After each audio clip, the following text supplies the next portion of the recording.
Has not been disturbed. Any member of the public also has the right to make an audio or video recording of an open session of a public meeting. A member of the public who wishes to record a meeting must first notify the chair and must comply with reasonable requirements requiring audio or video equipment established by the chair so as not to interfere with the meeting. The chair is required to inform other attendees of such recording at the beginning of the meeting. We are being recorded by Mr. White for the purposes of televising the meeting on WCTV. And that'll be today. Roll call, Mr. Trudell, Mr. Gray, and Ms. Chicken. Matthew.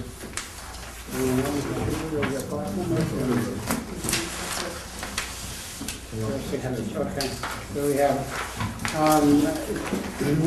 first order of business tonight is a public hearing. I need a motion to open the public hearing. So moved. Mrs. Bronk, motion by Mr. Bronk, seconded by Mr. McDonald. First off, is there anyone from the public who would like to address the body?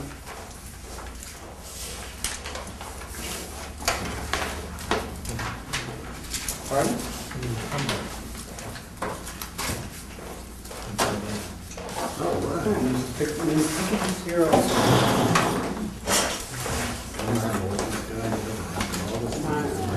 We have no one wishes to address the body in the public hearing.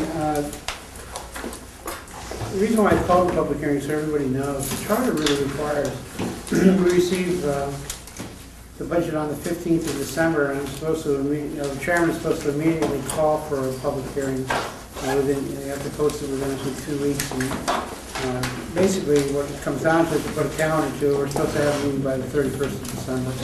Obviously, there was so much that was occurring that was in the town accountant's office, and also in the town administrator's office. It was extremely difficult to do, and we didn't really have any final numbers. We were unable at that point to get our free cash number, and we were trying to also put out the tax rate. So I postponed it for 30 days. I guess historically there has also been a public hearing held at the close of the warrant, or prior to the close of the warrant. We will also have a public hearing at that time. All right, we'll not change that condition because that's the chance for the public to put information into it. I have no agenda for them. I'm looking to the former chairman. What's my next step on the public hearing meeting? You close it. She closed it. There's nobody, right? We need a motion to close. I'll make that motion. Second. Mr. Paulson, seconded by Mr. Camerano. All those in favor? Aye. Aye. Opposed? Meeting is closed. It's 7:00. That's quick. One more time. No, it's supposed to be. Town administrators report, Mr. Andrews. Good evening. Mr. Chairman, good evening to you, and thank the board and the committee for my participation at the last Wednesday evening joint presentation. I want to thank the committee for participating at the joint meeting between the school committee and the board of selectmen last Wednesday, January 18th. I thought it was a pretty productive meeting, and was from a questions and answers point. As you know, and I think you said it from the beginning, the December 15th submission required by Article 5 by the town administrator is a starting point. And that's what we have in this budget that's before you this evening. You also have, and we can go through it, Mr. Sullivan has done a fine job. We have the cherry sheet that was released by the governor's office this afternoon that dovetails into what we all received as kind of a heads up at the Massachusetts Municipal Association meeting last Friday and Saturday.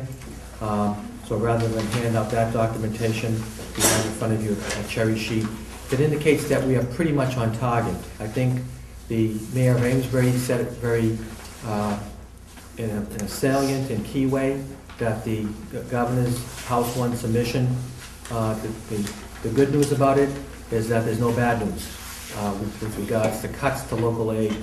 They possibly could come at that particular juncture.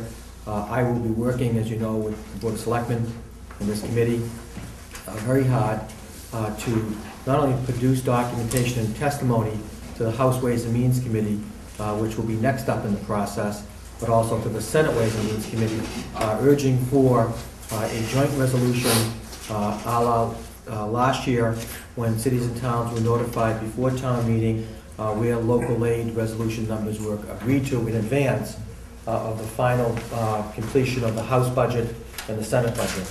And that's something that I heard you mention protocol regarding public hearing. That's pretty much what, in my early years, my tenure in the legislature, what they would do is give cities and towns a heads up as to where the local aid numbers are.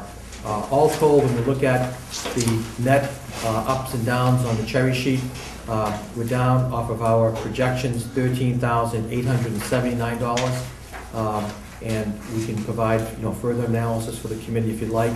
But pretty much local aid, unrestricted local aid for cities and towns remain at the level that we received last year.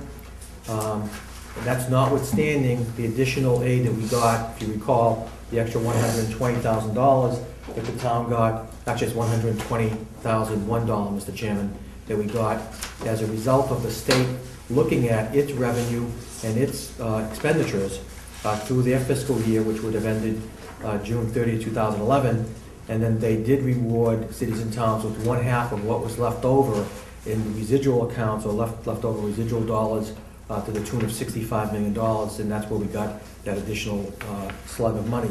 So what you have before you is the starting point, and once again, the net impact to the town of Wareham's budget is negligible to the extent that we'll have to make an adjustment for $13,879. Mr. Chairman, I'm happy to go through. You've all seen the PowerPoints. You've all seen the budget message. I'm happy to provide you with any additional detail, or if you want to go through other aspects of the budget, that's fine. I'm happy to answer any questions and provide answers to you, if not tonight, as soon as we can tomorrow. You also have before you, by provision in the charter, under Article 6, Division 1, Article 6, an organizational chart for your urging. We updated the chart, and you have the organizational chart of the town. We will endeavor to keep it updated, and that's something that is an ongoing process as people come and go within departments. And additionally, under, once again, per Division 1, Article 6, you have a 5-year revenue and expenditure forecast. And I would, once again, ask you to take a look at it. We were very modest with our projections, particularly as it related to state aid and other revenue sources. If you can just harken back to one aspect of the budget that used to be a pretty robust area of revenue, which would be the motor vehicle excise tax return to the town. In good economic times, people buy vehicles. And you know what? When they buy them and register them in town, we receive revenue back. Mr. Sullivan has done analysis that has indicated that these days pretty much people driving around as I am with a 2000 Camry and fixing the muffler and getting a tune-up or putting tires on the car and making certain that they can make it through, at least through the life of the vehicle. So that's one area we're going to be studying this. I will also just quickly mention that GASB, the Governmental Auditing Standards Board, are looking at that type of analysis as something not all municipal officials across the country are embracing it. There's a comment period that's being done between now and March, but it's something that the Governmental Auditing Standards Board are encouraging that we have better grasp on some of our projections that you can then trend and obviously keep active in your budget compilation process, if you will, of revenue sources and other places. We've been very conservative with our budget estimates. As I said, we're within $13,000 plus on the state aid, and that's the governor's submission in House 1 that was released today. We'll be monitoring the process very closely with the House and the Senate, and once again urging for some type of joint resolution.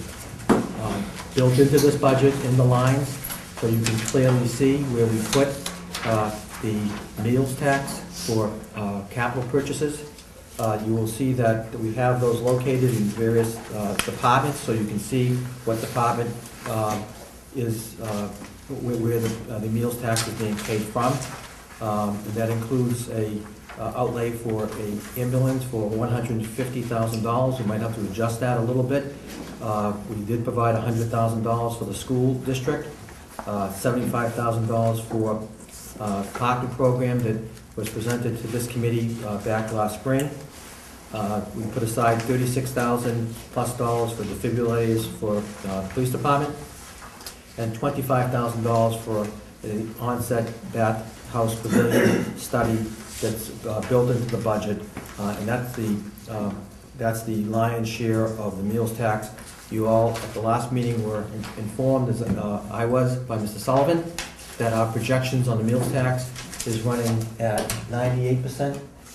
Yeah, just under 99%. Just under 99%, so that we fully anticipate that those dollars are real, going into the right places for capital outlay in the fiscal 2013 budget.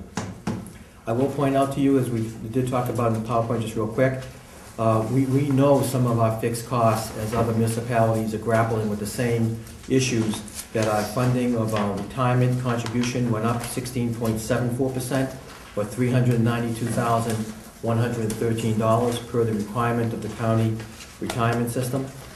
We know that our healthcare costs went up by 28% to the tune of $1,180,765.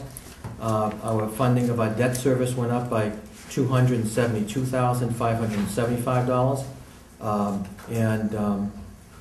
Once again, there are a couple of new initiatives in the budget that I'm happy to go over if you like, Mr. Chairman. I know this committee has been very supportive of looking at ways to provide better municipal personnel services. There's a position that I'd like to reactivate in the budget for $50,000. And keeping also with that same thinking, working with the treasurer collector and town accounting, we'll be looking for additional financial services dollars in the vicinity of $25,000. And that's per the written recommendations of the Massachusetts Department of Revenue report from 2010, that we need to bolster the financial services area of the town, and that's why those dollars are being projected in those areas. And I'm happy to answer any questions or go over any items. Mr. Sullivan is here to just want to also mention that once again, we're budgeting 1% below what we think our projected revenues are locally, to stay on track, and we have levied to the maximum allowable levy limit under Proposition 2.5. We have funded our collective bargaining agreements thus far. We've settled 9 out of 11 contracts through fiscal 2011. We're negotiating in fiscal 2012. Massachusetts general law only allows municipalities to negotiate up to 3-year agreements, so we are working on that. That process has begun. We funded the stabilization fund at $200,000 this year, up from last year at $150,000, so an additional $50,000, or a 25% increase for the town. And so those are the highlights. I'm happy to answer any questions or get into any type of discussion that the chairman and the committee would like to get into. You did jump my agenda. It's okay. I did? Oh, I'm sorry. You gave us the budget update.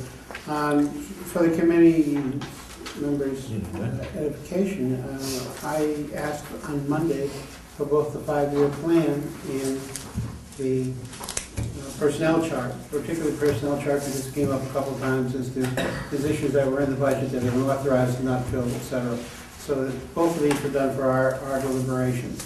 All right, I will ask you one quick question on this, and then I'd like to get back to my original. I noticed that in the subsequent years, you're showing a growing deficit based on your numbers here. Years 14, 15, 16, 17 are showing deficits running from, well, it starts out at 0 and 13, but then it goes to almost $3 million. Am I looking at this correctly? What page are you on, Mr. Chairman? I know. Page 7 and 7.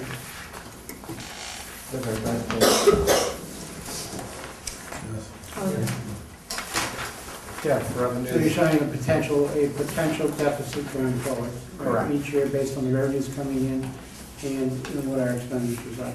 All right, I'm not gonna try to get into this tonight. I think we all need to take a good hard look at this. I'll schedule it for our next, the FinCom's next meeting, at which point we can discuss it and have Tom administrator back at some point, if we have questions. But I don't, tonight's too soon. I could spend probably the next hour going through this on my own. I would like to go back to the original agenda, which was, we'll start out with the, where we stand on the financial, 2012 financial reports. And we started one in November. Obviously, we're looking for December as quickly as possible. And then also you scheduled a mid-year audit. And we were wondering when we would expect to see that report come from Powers and Sullivan. So if you address both those issues, I would appreciate it. Yeah, you're getting a little bit ahead, if I could, Mr. Chairman, through you to the committee. I did announce at the December 14th meeting with Powers and Sullivan that I thought it would be good to have a 6-month look at the mid-year point. We talked about it also, I think, at one subsequent meeting of the Finance Committee. Mr. Justin Cole is working with Mr. Foster to basically get in a position so we can close down December and into January. Once we have that certification, I will ask Jim Powers from Powers and Sullivan to schedule a team in. I'll keep the committee updated, as well as the Board of Selectmen, for a mid-year look. And that was projected at that December meeting to be sometime in late February, early March. That's what we're shooting for. Because of scheduling, the auditors have to, obviously do that at least 4 to 6 weeks in advance. So you will be receiving the December reports that will be compiled and sent to the committee, both electronically and in hard copy form with regards to that December the 31st cutoff date. And then we will schedule in the independent auditors at a date set, probably late February, like I said, first week in March. Okay, so we will receive December reports first, and then they'll. That's correct. Mr. Paulson? You mentioned earlier in your presentation that the DOR, and I'm kind of curious about something, because the DOR had a variety of different recommendations, and it's actually to the chairman's point here. One of their recommendations, one of their strongest recommendations, was that we do a monthly, as I recall, monthly cash reconciliation, that they considered that to be of paramount importance, my expression, not theirs necessarily. And so I'm wondering where that stands. I'm just curious. Well, we have the treasurer collector here, who I'm sure can help us with that. I know, John, I don't mean to put you on the spot and get the cameras going here, but The treasurer's cash is reconciled to the bank statements as of December 31st. There are no accounting numbers as of this date. They still need to make the adjusting entries from last July 1st to bring the numbers forward. But he's working on that, and that should be done within 2 weeks, he said. Done within 2 weeks through and including the current time, is that? Through December. Okay. if I could, Mr. Chairman. Thank you. You're welcome. Obviously, this is a key to the contract that I have with Bay State Municipal Accounting. Hits that right on the head, that we want to get to that monthly reconciliation process and really have it as one of the regular procedures that would be worked on between the treasurer collector and the town accountant on a monthly basis. And John, what's it like on revenue? 15 days into the next month? Yeah, we wait for our files, our electronic files to come back from the banks. It's usually 2 weeks into the month. We have it in between the 15th and the 20th. Our cash is reconciled, and at the same time, they can close their cash out right after the end of the month. So a couple weeks into the next month, you should have cash reconciled. Cameron? Don? No question. I thought you I just want to follow up. So you're saying at this point, we're not doing monthly reconciliations to the accountant? That's as simple as what I'm asking. To the treasurer, to the accountant? No. Yeah, okay. Mr. Chairman, if I could also, that's a #1 top priority, and obviously it will be done. He has a number of entries, as you know, to be made, and to be completed. And that will be a regular procedure. There will be a policy brought in not only to the Board of Selectmen, but I'll bring it before you, and we'll have it all documented out as to how that process is working.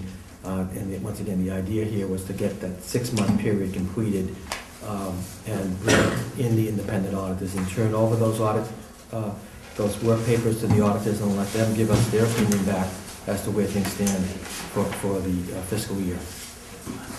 You said the audit will be completed in the cash reconciliations will be completed in 2 weeks. Is that for each of the months, or is that just for the first 6 months? For the 6 months, we'll be up to speed in that period. What, will each month be reconciled? Yes. Okay. Any member, Mr. McDonald? Well, I got a stack. I mean, I have to remind myself sometimes that I'm not getting paid to do this, because I go back to when I've spent 29 years doing this, so I made a book about this thick, and now I've kind of condensed it into 2 pages, if you don't mind.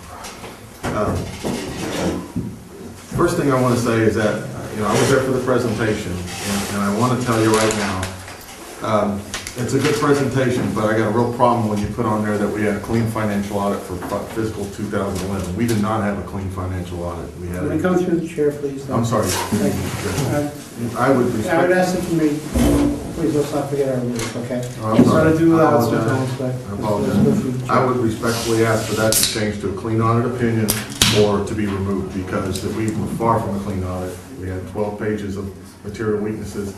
And as far as I know at this point, I know that we're addressing them as we go along, but I would really strongly urge that to the selectmen and to everyone else that we need to look into the policies to make sure that this doesn't happen again, and also to the written procedures, and maybe get an update from our town accountant at some point to the finance committee that we're doing this, because whether or not we hear we're doing it or not, I'd like to see evidence that we're doing it, because we've been through 2 years and of this, or 3 years, I guess, well, 2 years basically at this point, and I just really would like to see this not happen again.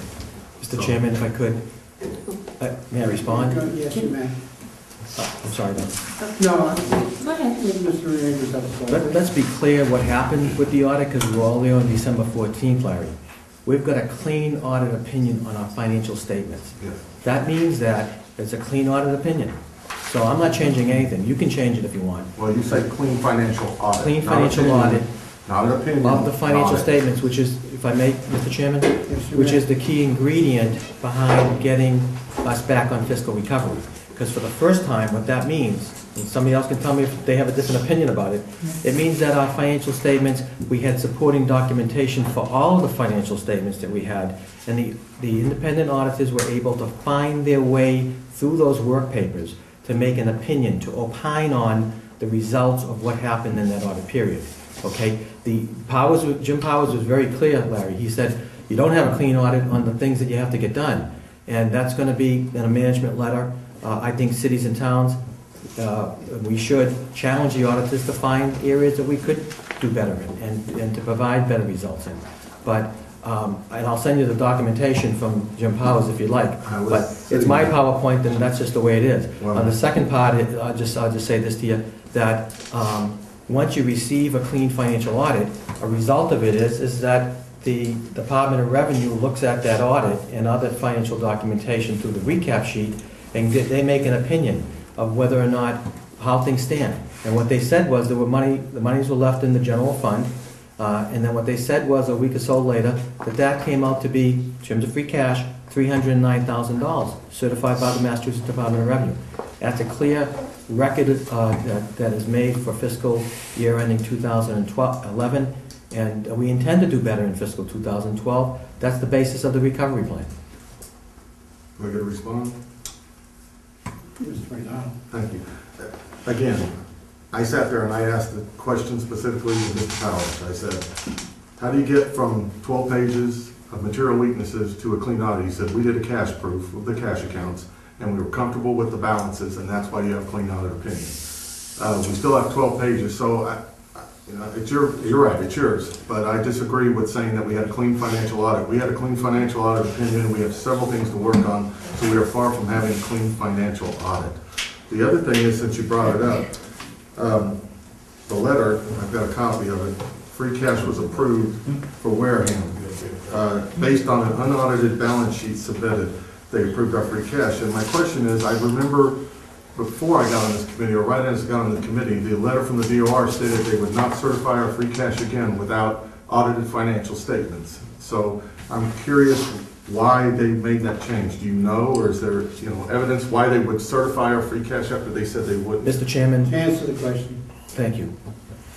The documentation that was provided in the clean financial audit of the financial statements and the subsequent work papers that Mr. Cole worked on and Mr. Foster, the assessor's office, provided documentation to the Department of Revenue that we had met all of the items that were on that list. And that included a balance sheet, that included having the clean set of audited financial statements. They may not have been in final form, but it was enough documentation for them to certify our free cash at $309,000. I'm not speaking for them. Once again, they would not have put that in writing to us, Larry, if they didn't find enough supporting evidence to provide us with $309,000 of good news. Well, So we understand it, but you are saying that it was not a final audit, which is one of the reasons why on the budgets that we have, et cetera, we do not have the final 2011 numbers.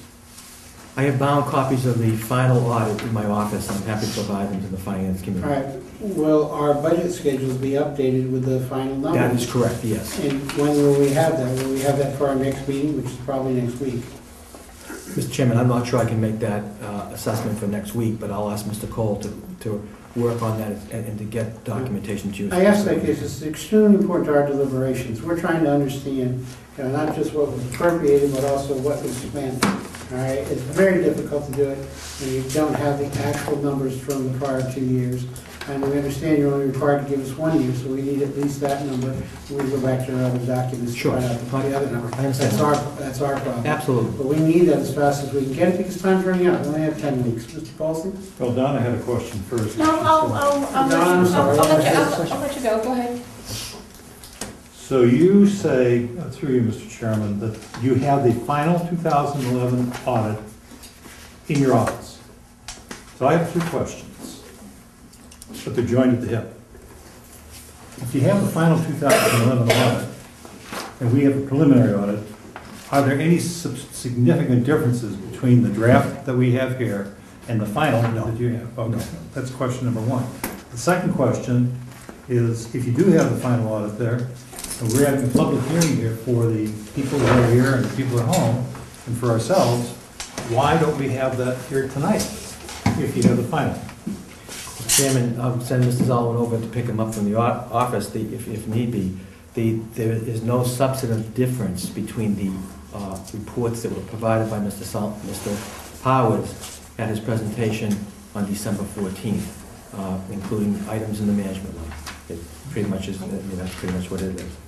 So, I think they went out electronically to members of the committee No. and to the we Board of did not. Selectmen? No. No, we did not have the finals. No, we don't. Okay, well, we'll Because they should have come to me and I would have distributed we'll get them out everybody. to you in the morning, I mean, Unless the system crashed or whatever. I would say that, in the past, at least when I was, last year, we received bound copies. yeah, we have bound All right, and I really would like the committee to have bound copies because I know we all hold on to them. And, Sure. we must pull them 100 times during the course of the year. Sure. It makes it much easier to find if they're bound. Sure thing. All right, and that's not to drive the cost up for the town, but it does help us out greatly. The other question I would have on the final audit typically would have the responses from the Board of Selectmen to the management letter.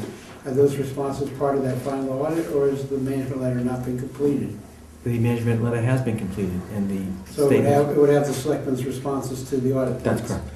All right, so that is a change from what we saw from in the draft form because they weren't there, those responses weren't there.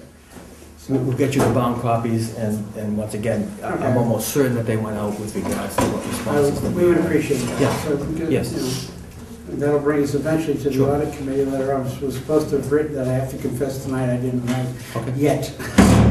Mrs. Catilla, you had a question? I think we got tied up in 2 different things here, Mr. Chairman. The final audit and what the chairman was requesting, Mark, is when we were issued these budgetary books supposedly the numbers for 2011 weren't completed, okay? So the columns that we have for expenditures are only like half the year, okay? When we're going through this, trying to figure out, what we do need, we don't need, et cetera, we wanted to have what the actual expenditures were for 2011, and that's what we're missing. Okay, so we'll get that, it's in one form in a binder that's bound, we'll get it into your individual binders, and that has been the case in the past, where we've actually started with this is the December 15th submission. We'll update the 2011 column so that you have that information. That's what we've been doing. Okay. If you would, we have a great deal of concern too, because the initial documents you gave us showed a deficit for the year FY 2011. All right, and that's part of our concern. Was there not a deficit? Sure. And we had to wait for the final adjustments to find out the final numbers. So I would appreciate as fast as you can. Sure. Anyone else have, Mrs. Brown? I just want, If I may too, also, the town administrator does have another okay, appointment. It's okay. I just have one comment through you, Mr. Chairman, too. And, Mr. Chairman, Mark, I can make myself look real stupid on my own. We should have had those bound copies of the final. That way we can attest to, okay, there is we're going on hearsay based on you telling us there's not a substantial amount. Through the chair. I think go through the chair. He can go through this. I'm good. I'm all set. I understand Don's point, and you know what, they came FedEx like a week or so after, and you know what, they're in my office, we'll make sure Kelly gets whatever, 8, 10 copies of what we need first thing in the morning. And then we'll load up those columns in the budget as they relate to the, reflection back on fiscal 2011. If I may, You may continue. It's just, we're not addressed by name or anything. through you, Mr. Chair, Yes. if I just can continue, it would behoove everyone concerned if as soon as you get the information, and the more information we have, the better, and the better understanding we have. If you can get it out to us, get it out to Frank and get it out to us.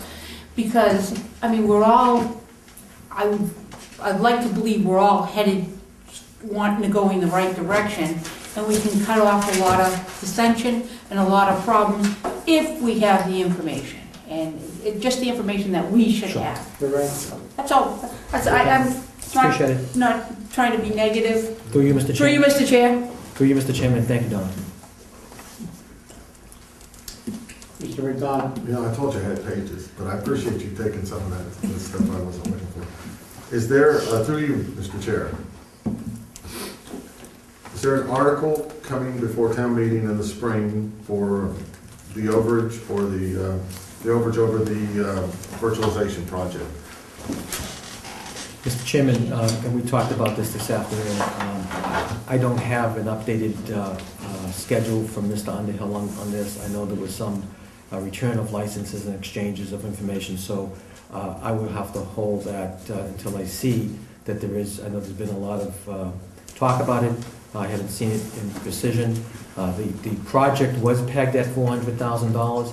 I mentioned this at the previous meetings. I think once you get into, and I see the Director of Municipal Maintenance is here, once you get into some of the existing systems for electrical systems and upgrades and panels and all kinds of stuff, it became pretty much a bear. I'll bring back before this committee any overages, if there are any, to not only this body, but to the Board of Selectmen. We pegged the project what we thought it would be. Many of people on this table attended the Mass Municipal Association. It is extremely important that we upgrade our technology, and if there are overages or anything like that, I'll bring it back before this body and keep you updated. Might even ask for a Finance Committee transfer if that's the case. Through you, Mr. Chair?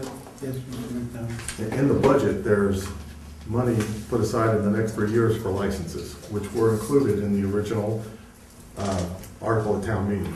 Yes. And that is an overage. That is money that should have been paid from the very beginning, and it wasn't. So now you have, if it's in the operating budget, and I'm not sure whether that's an issue or not, whether it's in the operating budget, but what it is it's over and above what was appropriated. So therefore, there should be something coming back for that. It's not electrical, it's Microsoft licenses. Mr. Chairman, if I could, Before you go any further, Mr. Anderson, also, please understand, the meeting that we had with the department heads, at one point you had to step out. And during the time that you had stepped out, all right, it came to our attention that there was an overage, all right, and that overage was running quite high, all right? And so it's on the videotapes and everything, you're more than welcome to go back and review that, all right? And that's the reason why we're addressing it, and everyone here heard it, all right? And questions have come up, so going forward, that'll have to be addressed. Mr. Chairman, Yes, it would, please. but can I just address the gentleman's question straightforwardly, Sure. please? Thank you, Yes. I appreciate that. The way we've done business in the past is the past. Let me tell you how that works. We bought licenses without the ability to renew them and to keep them active. I'm not Bill Gates, I'm not gonna tell you that I'm, that technologically savvy, but let me just tell you, and Mr. Underhill will back this up. We're buying flexible licenses so that we can assign them and reassign them over those fiscal years. And that's a built-in number, because if you buy a one-time license and then you decide that you want to do something else, you gotta go back and rebuy it again. So it's more than $50,000. In fact, I'll provide this committee, as well as the Board of Selectmen, an update on how that occurred. Because for years in the past, we would just be, I don't know if the phrase is penny foolish and pound whatever, okay? That's just the way it wound up. And so I'm happy to explain that to Mr. McDonald. By the virtue of the recommendation from Mr. Underhill to me was, if we can put in the budget these flexible licenses that can go between users within, the 300 plus people that use them, then you know what? We're better off for it, Mark. I said, then you get my support on that, and that's how that wound up in the budget. Mr. Chairman, it's kind of distracting, I'm sorry, but I'm trying to make, the committee aware of what was recommended to me by a department head. I can pull that at any point. I'd love to see it, because through you, Chair, I asked him point blank, was the licenses included in there? And he said, yes, it was. And I said, why are we buying these in the budget? He said, I can't answer that, you'd have to ask the town administrator. That was his And response town to administrator me. said he would get back to us with So that. that was the answer to that. And I'm just curious, because, that's a significant amount of money, and it cuts into your regular operating budget by having that. If it's something that we could have done differently from the start, or something we should have looked at from the start, and it's overspending what we appropriated as a Mr. Chairman? town meeting. It's not overspending, we haven't spent a dime yet, because fiscal 2013 hasn't started yet. So this is a starting point. I will get the analysis from Mr. Underhill, so that we're all clear about it, because his recommendation to me was that if you do it this way, you have more flexibility, because you don't have the ability to move around and have, licenses as needed by some departments, as we had in the past, that we would actually pay for it, kind of on a, I guess the way it was presented was, it's almost like renting, when you could purchase a mortgage and pay that mortgage over a period of time. And so, and I'm happy to provide that analysis to not only the committee, but to anybody else who wants it. Okay, it'll solve a question that was raised Sure. at the department meeting. Mr. Paulson? I was gonna pursue this for a moment, but I think it's been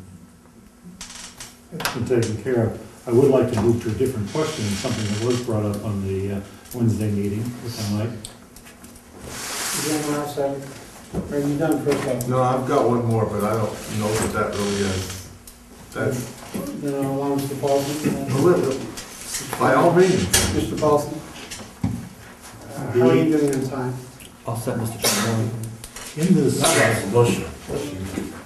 the budget that you presented to us in December, and in the budget here today, you have new growth running about $350,000 for the upcoming year. It came out at the meeting that the assessor, and again it's on tape, suggested that the number would be closer to $100,000. And so my question, which I guess might be considered to be obvious, is there's a difference there that's fairly substantial.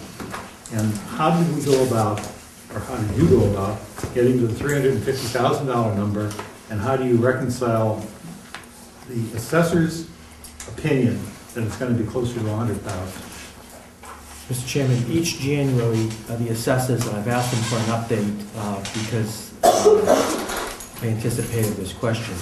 The work papers that was provided to my office indicated that we would have additional growth, primarily from some of the commercial activity, like the Rosebrook Business Office Park.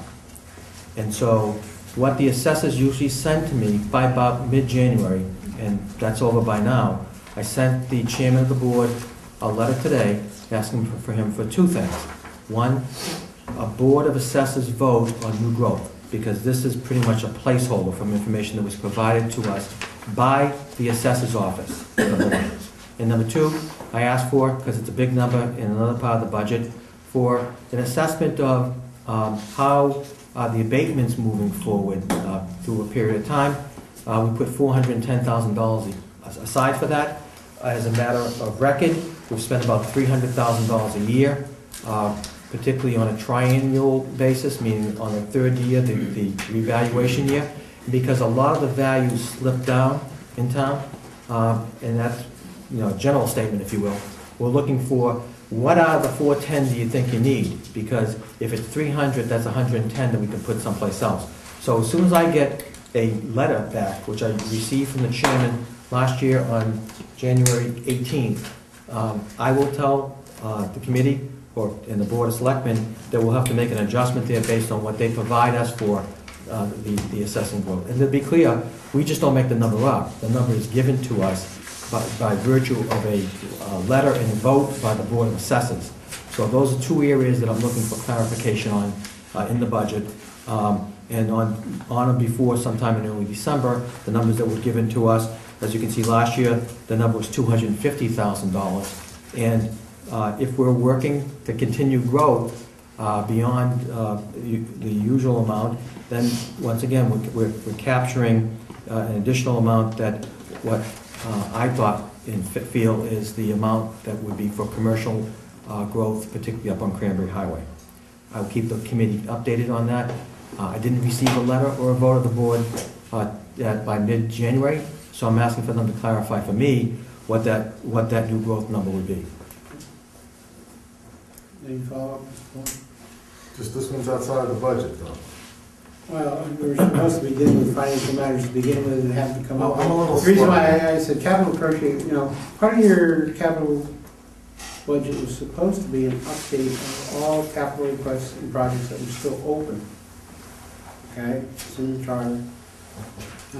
Could we get that update for the next meeting, please, as to where all projects that are open and what projects have been completed from the we didn't have that many open at the end of the year that I know of, but this, We can get that for you. virtualization is one of them. Sure. I think there was still, is the police department completely done? The $200,000 for their communication system is complete.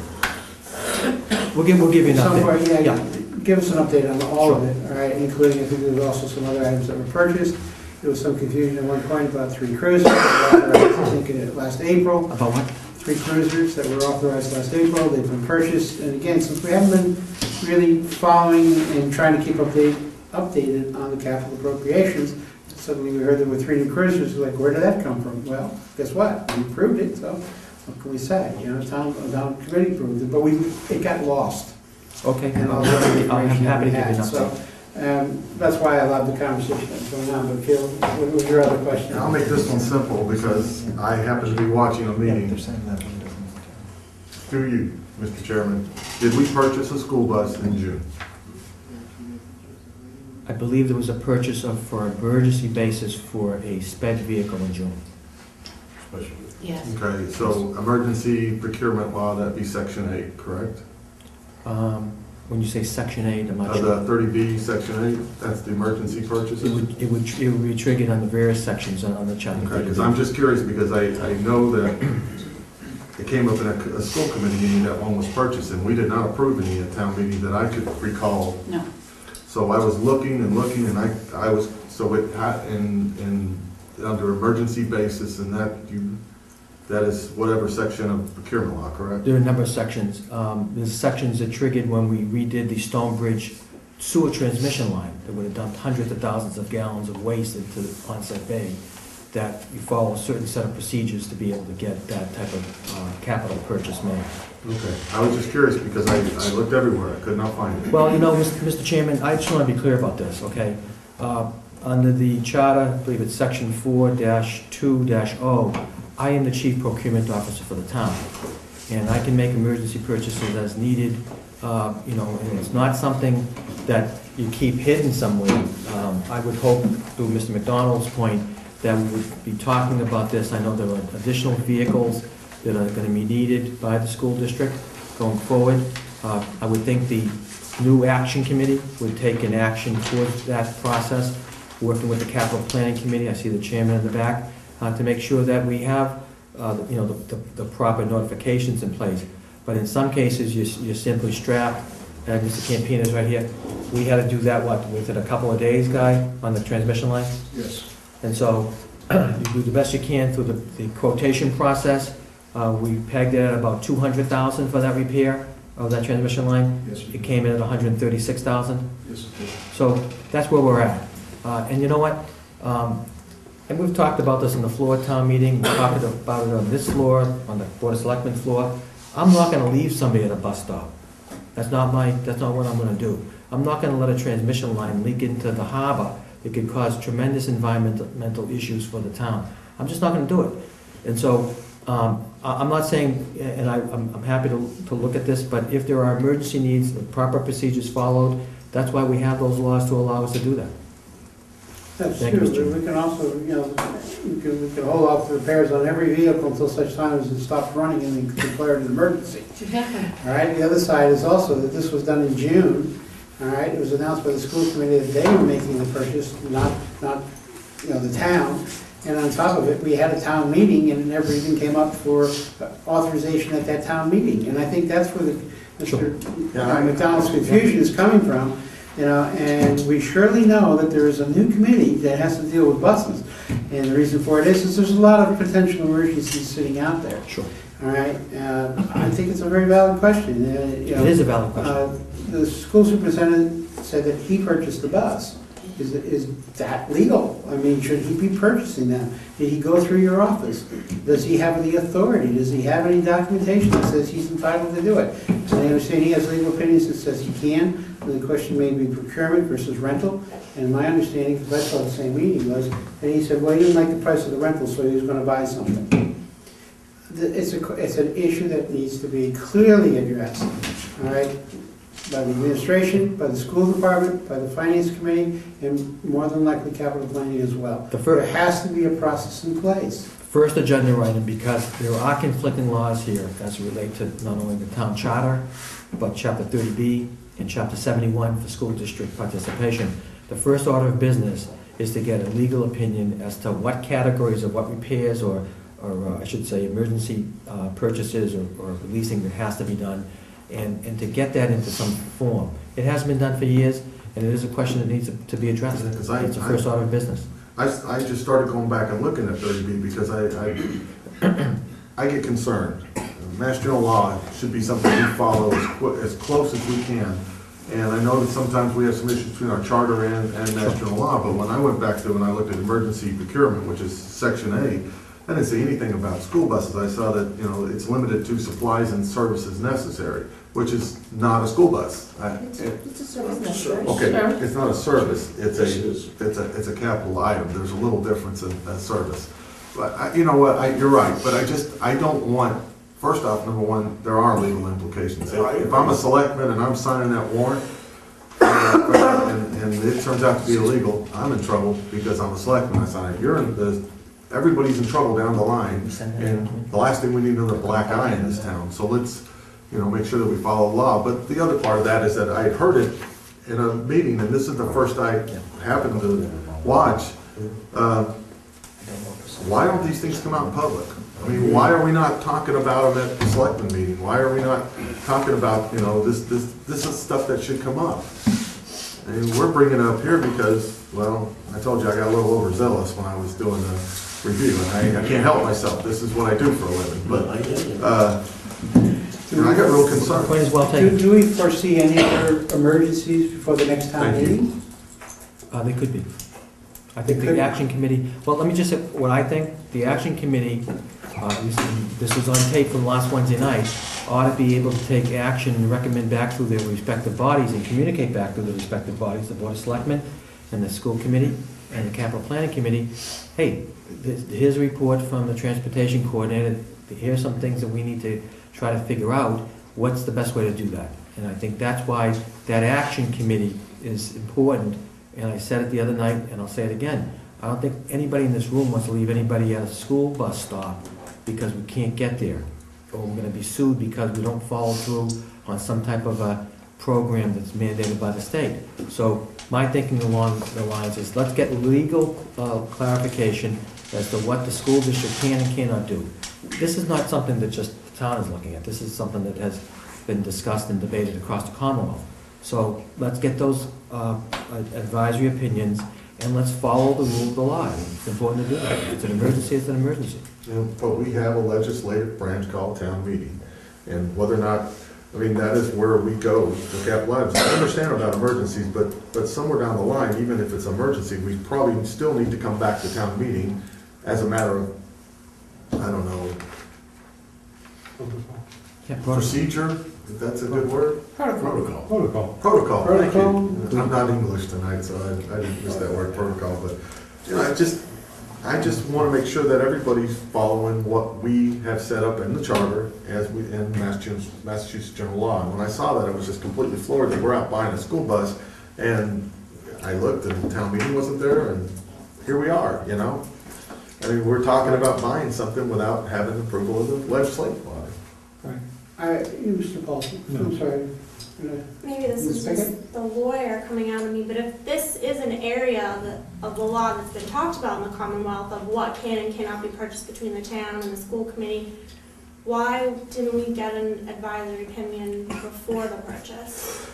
You know what, Mr. Chairman, I know you have the superintendent coming in tomorrow night. You're going to have to ask him that question. We do? We do? We don't have them coming in. Well, I'm just saying, that's a question Let's for not the do it tomorrow superintendent. night. That's a question for the superintendent. I'm sorry, I didn't mean. But let me also go back and say, we seem to be developing a trend. And the trend is, you know, for initially started out, we had an opportunity for a grant. We made an emergency leasing, capital lease on some cruisers. And then we come out, you know, suddenly we needed a bus. And you're also saying that, well, before we get to town meeting, we may have some other emergencies like this. And this is clearly out of the scope of the town charter. I don't know what we're supposed to do, other than to say, hold on a second, we're advising the town meeting. And we're gonna say, well, why bother authorizing anything? It'll just turn into an emergency, and they'll do whatever they want anyways. Mr. Chairman. Camerano? I'm sorry, just real quick. I'm not saying that. I'm saying that I don't know what's in the back of the police station, if you all had a chance to get up there and see the graveyard of vehicles that are up there. I don't know if the school mechanic just found that the transmission that's been repaired 10 times can't be repaired 11 times. I'm just saying that in a rhetorical way. I'm not saying that there's something that's hanging out there in the balance. And I just want that to be clear. I have said, and I found this to be the truth, and town council has endorsed it, or I should say advised of it, that if we had emergency, as I believe we did with regards to police vehicles, I initiated the process. We put an article together, we went to town meeting, got them funded, end of story. Well, they So were we treated initiated. the buses differently. I mean, that's the one part. Mr. Camerano, you were first. But then again, who's going to decide the fine line between school bus or emergency service? Well, that's, We'll do a definition. That's a good question. It can be read both ways. Well, So- there might be case law that already determines that, which is why you would need a legal opinion to establish that. They felt it was an emergency service. I probably did, rather than you're looking at it as one way, other people look at it as I'm not another. looking at it anyway, I'm asking a question, because, you know, the word emergency, to me, is, it's like coming back to this committee if you need money because you have an emergency expenditure. It needs to be an emergency. And if it's a kid gonna be left at the bus stop, a child, or a group of children, and that's an emergency. It just, somewhere down the line, we have more we're starting to have more emergencies. And maybe what we need to look at is not what we're looking at, which is whether or not it's emergency or not. Let's be a little more proactive, taking care of these issues up front, so we don't have as many emergencies. Number one, we're not sitting here talking about emergency purchase because we're proactive. I agree. We also have a charter that says all vehicles are capital assets, all capital assets are to be approved. But was it, what my question was it just considered a bus, a capital vehicle, or an emergency service necessary?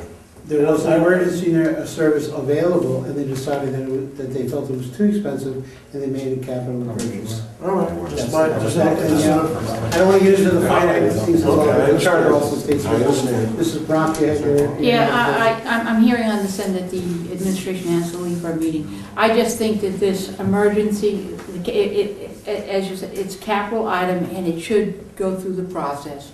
And I think, you know, when a pipe breaks, it's a whole different ballgame, and if the town administrator has the authority to authorize it with his bosses, fine. But capital items, I do believe, and I do believe that we were railroaded on those first police cruisers. We found out after the fact. I'm not saying that we didn't need him. I'm not saying anything. I just think that we went about it the wrong way, and I think that we should follow the charter, follow the procedures, and let the capital program. Even if we don't like where it's going, we still need to follow the procedures. Okay, let's not beat the dead horse too much. Mr. Paulson. Speak it one more time, go ahead. Mrs. Cloutier, since you haven't spoken on the issue, I'll allow you to speak if you so desire. I'm Let's wrap this up. going to shift gears once again. Let's stick to this subject though. Well, I would say personally that the subject, as far as I'm concerned, is now moved. I mean, we've talked about it. And Okay, fine. Mrs. Cloutier, did you have anything? No, I just want to know when you're going to appoint me to that, what is it we're calling it? Tell the action committee. He doesn't trust me. I think Bonnie would make a great one. no, Are there any other financial matters on your report?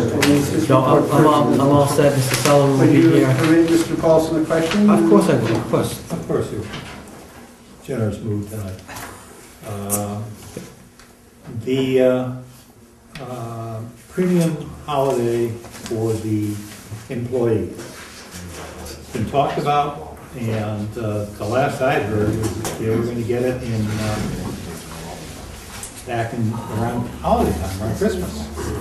And I'd like to know how much the holiday is, how much money is going to be given out, and when is it going to be given? Mr. Chairman, it's a good question, because we talked about it at town meeting, and we voted, as you know, unanimously in the town budget that we have before us for the fiscal year. And it's a very important part of the budget from the following standpoint.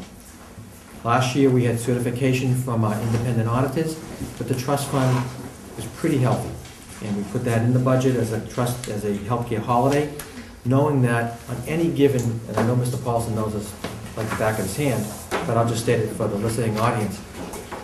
We're running 3 to 4 months behind the equation. People are getting diagnostic testing, and people are having all kinds of issues with regard to health. And the plan from the beginning was that we would take a look at it mid-fiscal year, because on any given month, you need to take at least a 3 or 4 month look back to see how you're running. What are your run rates?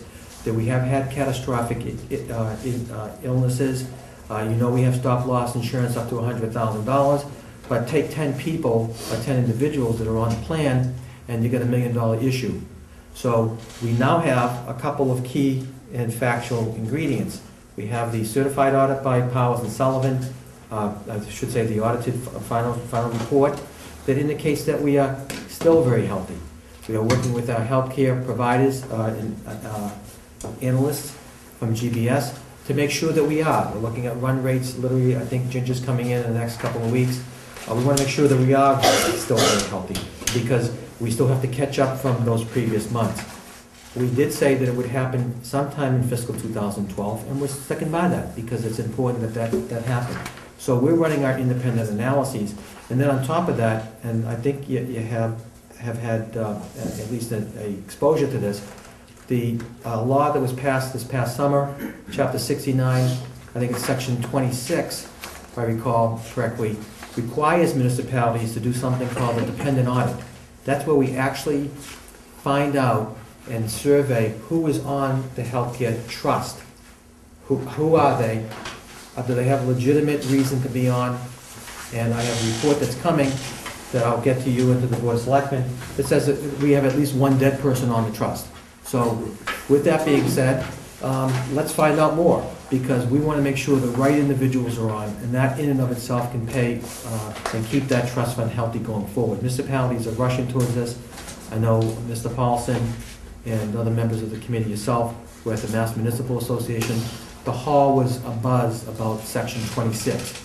We got out in front of this early in July, press the envelope. We're going to make sure that whatever savings we can are realized in this fiscal year. So there's a couple pieces that we're putting in place. One, the key part was obviously the audit by Powers and Sullivan. Two, we want to make sure our run rates are running to where we projected them to be. Because I don't know anybody in this room or in the world that can tell me how healthcare is going to work for any place, on day one. So we're going to make sure that we have that IBNR, that incurred but not reported, pegged down tight, and then make sure that our run rates are absolutely on target, and then we will administer the holiday. Go ahead. Just if I might pursue this a little bit further, and this, I'm referring now, or will be referring just in a moment to the preliminary audit. And specifically page 20 and specifically page 45, there are two different figures, but they happen to be remarkably the same. One is health claims payable of $551,000 on page 20, and the IBNR on page 45 is $551,608. For all practical purposes, those two numbers are the same. I remember vividly, and I'm sure other my colleagues here remember, Ms. Hayes saying that the best way that we could handle this is that the IBNR be roughly 1.5 months or 1.5 times the claims. The claims payable, as I just said, it's in the audit, is $551,000. That would imply, at least to me, that the reserve should be somewhere in the neighborhood of $750,000.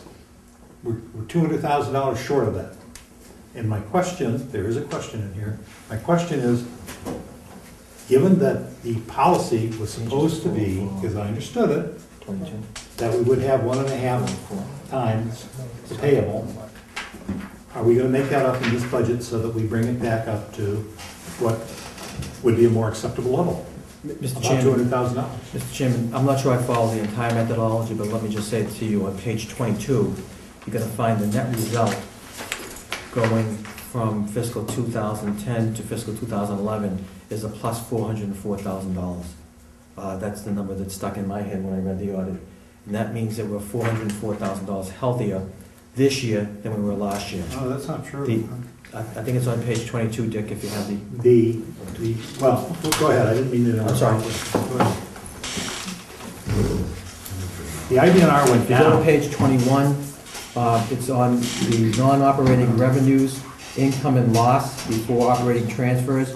On the right-hand side, you can see that the governmental activities internal trust fund balance going forward, or added to the balance, is $404,140, Mr. Chairman.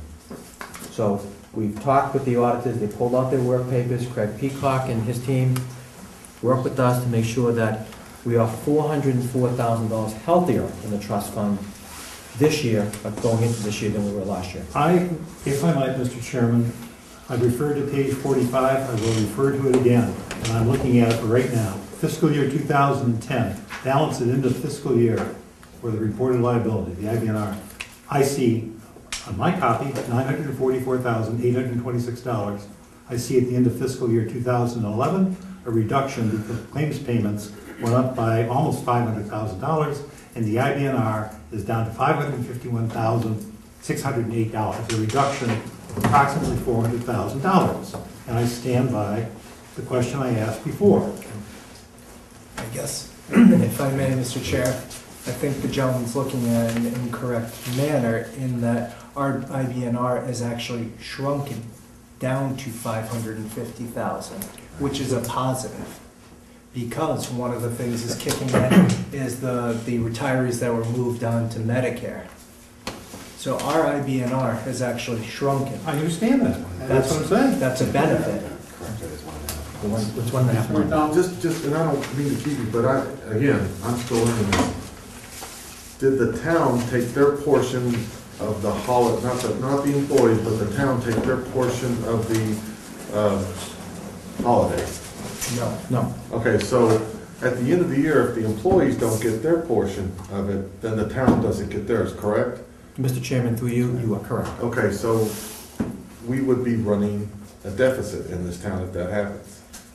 We would be, but the intention is to take the $1.2 million holiday that we projected in the budget, and that's why there's a $1.1 million restoration. I know that might have been talked about before the committee, in the healthcare line, going from $4.08 million to $5.5 million, if you look at the budget line for this year. So going into 13, Larry, if I could be, Mr. Chairman, so stay with the thinking. We're gonna go into the trust fund knowing that our incurred but not reported number has come down, that it actually was reduced. It was up about $750,000 in the previous years, Larry. So we know that our incurred, so we're incurring less risk, okay? We made an extra $400,000 in the trust fund itself. So we're gonna administer our trust fund holiday for not only the employees, but for the town, and take it as a one-time charge against that account. Well, that would go to my point, and I'll have to go back to, I wasn't ready for this. This was a new one to me. But apparently in 2013, that it looks like we're going to increase the amount we're putting into there. We put, excuse me, Larry, we put the money that we took a one-time charge back for this year, back into the healthcare trust fund. Right. Oh, are we doing that by raising more money from the employees? I guess what I'm saying is, okay, so it's just out of the blue. If we use the money, we're somehow or another going to put that money back in. It's not out of the blue, it was planned, meaning the healthcare holiday was to be in effect for one fiscal year, fiscal 2012. Right. And when we budget for fiscal 2013, 14, 15, whatever, we're gonna budget for what we believe to be the 75% share of our cost for it, is what it turned out to be.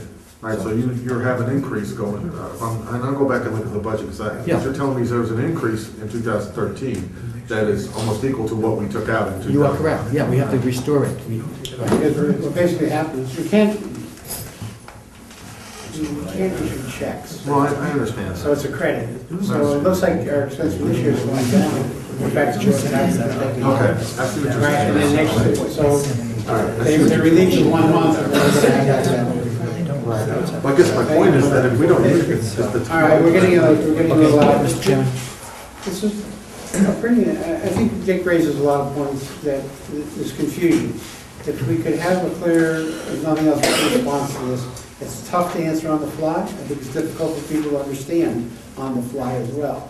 So I think you know the question. If you could in some way present us with another schedule that would make it clear to the committee, I think everybody would appreciate it. I'm happy to do that, Mr. Chairman. All right, In that fact, would we be handed most out, helpful. we'll just adjust the numbers, because we handed out a nice flyer with all the, a spreadsheet with all the numbers on it that showed that even when we get done with this holiday being applied, we will have still a healthy trust fund for the future of the fund and for the town. All right, yes, but I think the original numbers we saw were not necessarily, were they the audited ones? I don't think. They were audited from, yes, you are correct, from I think we attached the page that had the beginning balance. We'll get that information. Well, the question is Get that to also, you. are we adequately reserved for this year? And that we need to know, we have 6 months worth of experience, it would help.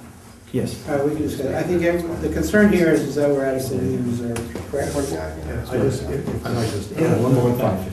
Could we get a breakdown? Some towns are starting to do this, and this came up at the MMA meeting. Some towns are beginning to do what we don't do, and I'm not being critical here, but they used to have, like we do, a single line item for healthcare. They broke it, Hingham in particular, broke it down between retirees and actives, and they were very surprised to find it was 50-50. That in turn spurred them to do other things procedurally. And I would ask that, and I would guess Ms. Hayes has this information for this committee and for the town, to give us a good idea as to not only what the number is at a point in time, but how it's trending, in other words, retirees versus actives. Sure, I'm sure That Mr. fits in Ginger. with the 5-year budget, really, if you Yeah. think about it.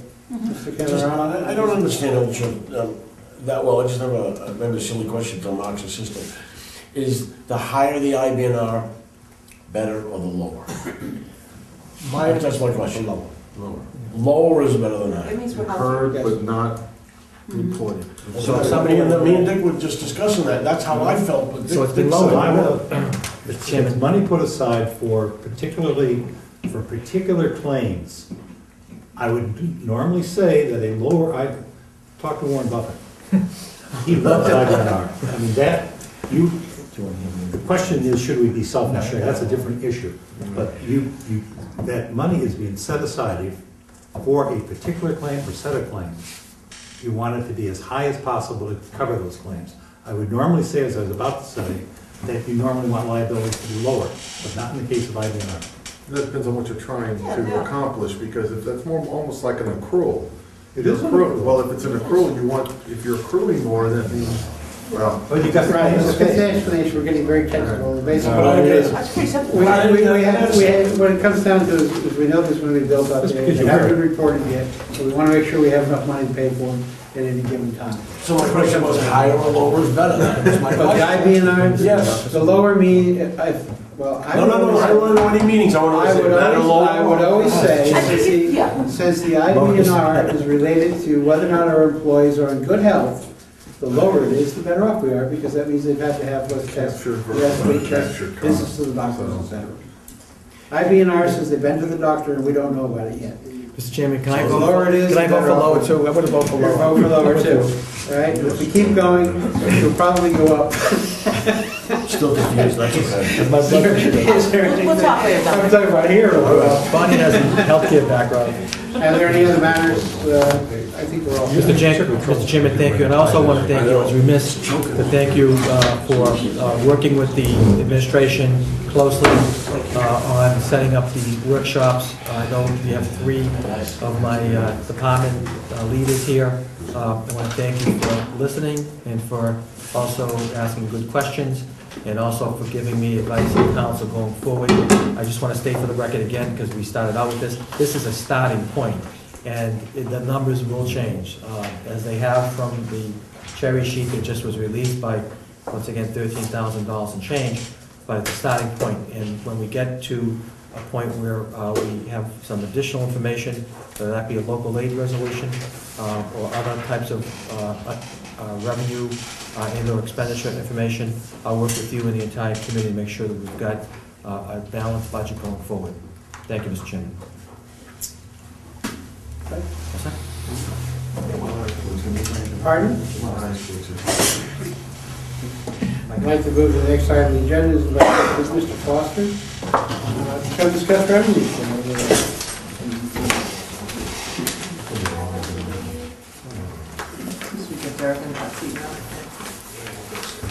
Okay, please, so the public will hear you as well as we.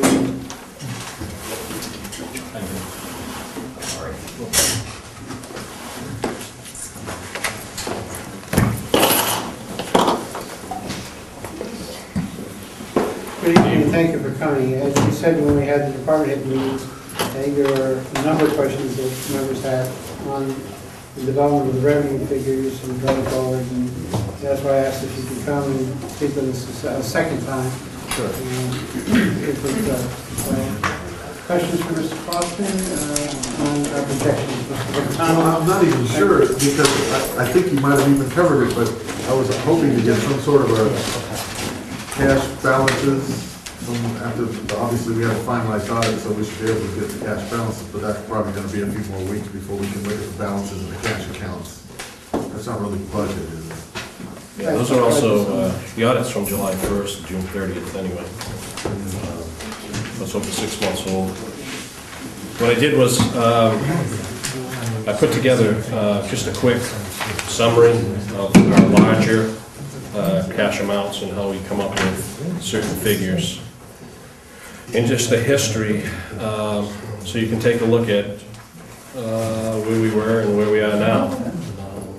The first sheet is a breakdown from fiscal year 2007 through 2013, and what I heard this evening was the estimated growth is going to be $100,000. I didn't know what it was. I had estimated $200,000 in there, but I guess that's going to be $100,000 based on what I heard this evening. But it shows you, you know, prior year levy, any amended growth that they might have, which is minimal, and we haven't had any for several years. Proposition 2.5 is a 2.5% increase on your levy, plus your new growth, and that would give you your current year levy. In the years that we had debt exclusions, those are, that you notice from 2007 through 2011, that was our middle school. There was a debt related to that based on a vote. And that ended during fiscal year 2011. That's why you see our tax levy, or the amount, total taxable maximum amount of allowable limit, it being reduced by that figure in 2012.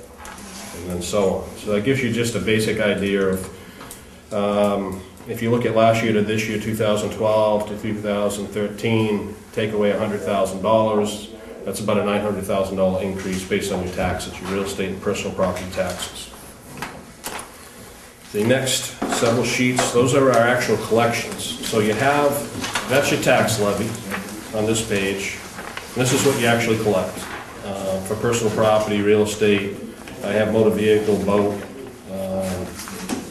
and tax title included in that. I didn't know what you were going to ask this evening, so I just brought some basic numbers. Some of you have probably ever seen similar spreadsheets to this. And you can notice as the first section of the spreadsheet for each category, real estate, for example, runs through that fiscal year. So fiscal year 2011 on the left-hand side, you see fiscal year 2011, $29,743,258 was committed.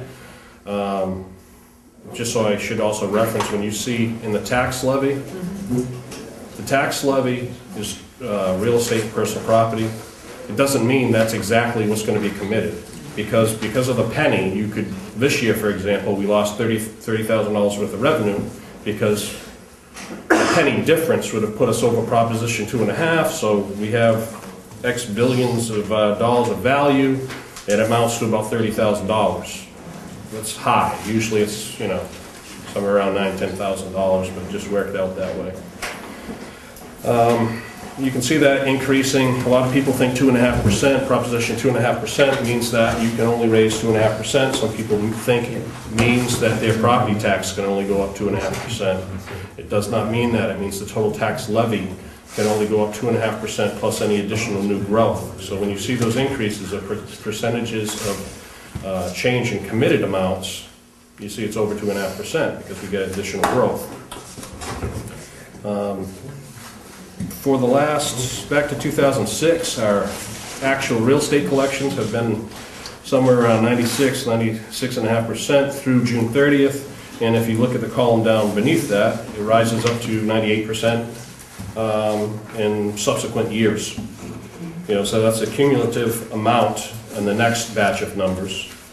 And that's actually not that bad. That doesn't include our tax title, which is, once it gets certified to tax title, that's another collection. Another amount of money that you collect. And personal property is similar. It gets to be about 99%. You don't, personal property doesn't go into tax title, so we continue to collect that until it's paid. Can I ask a question? Mr. Chairman? Yes. Are you, so is that like a benchmark? Is there somewhere out there that you want to hit a certain percentage? Is that 96 is within a range? You know, No, it's just the way it falls. Okay, but if you had to compare it to other towns and theirs? The more, I don't know how you word this, I mean, Marion probably collects, I know Rochester or Carver, one of those towns collected 100% one year. Right. So Everybody paid their tax bill. it's just, you know, I just was curious, that's all. Yeah, Marion's probably up around 99%, something like that. Okay. But we do collect where you see that it's 96% and 98%, 97%, that's a lot of money. 2% of $30 million is a lot of money. That goes into tax title, so we collect that in other areas. You'll see that come up. Boat excise, you know, that's minimal, but I included that's one of our excise. I thought we had motor vehicles in there. When you look at the motor vehicle, you can't really take into consideration, this is by calendar year, which is how motor vehicles are assessed. They're not a fiscal year. So our largest commitment for 2012 will be the first commitment for 2012, which will be in January, February. Then one will come out probably around March, and and then we'll get a third commitment around the end of the year, along with possibly a fourth commitment. It varies, it's not a fiscal year bill. So when you see collections, if you're looking at collections for motor vehicle excise, when they book those in the local receipts, it'll be all years, all bills, right? Not just 2000, we're in 2000, fiscal year 2012, it won't just be fiscal year 2012 bills. You'll have 11, 10, 9, 8, whatever we can collect will be thrown into that category. Tax title, that's just a reference sheet. That really doesn't give you much, other than that we have more accounts, more tax dollars and subsequent tax dollars going in the last few years than we had prior to that. You know, that gives you an idea of where we stand. We have quite a substantial amount of taxable properties. We add about 200 new ones a year. There's over 600 accounts in tax title. We have in the hands of our attorneys well over 200 accounts in the hands of the attorneys right now. We're looking at right now 147 new parcels. We're working with our attorneys in land court to see if we can get the filing fees down, because they're substantial, they're unbelievable actually, just to take that group of properties. So we're working on that right now, and we might be back to you in the near future if they can work something out on those filing fees and get it to be manageable. And that's a substantial amount of money if we can take those properties and then resell them or put them out to auction. Fred, do you have a question? Through you to John. John, you say that the fees are very expensive.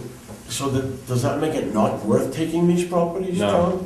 No, not at all. So the expense to take them isn't worth what the town will benefit from taking them? Well, there are some properties that the tax amounts owed are in excess of their value. Okay. Those are land below values, those are marshland lots. We have a lot of them.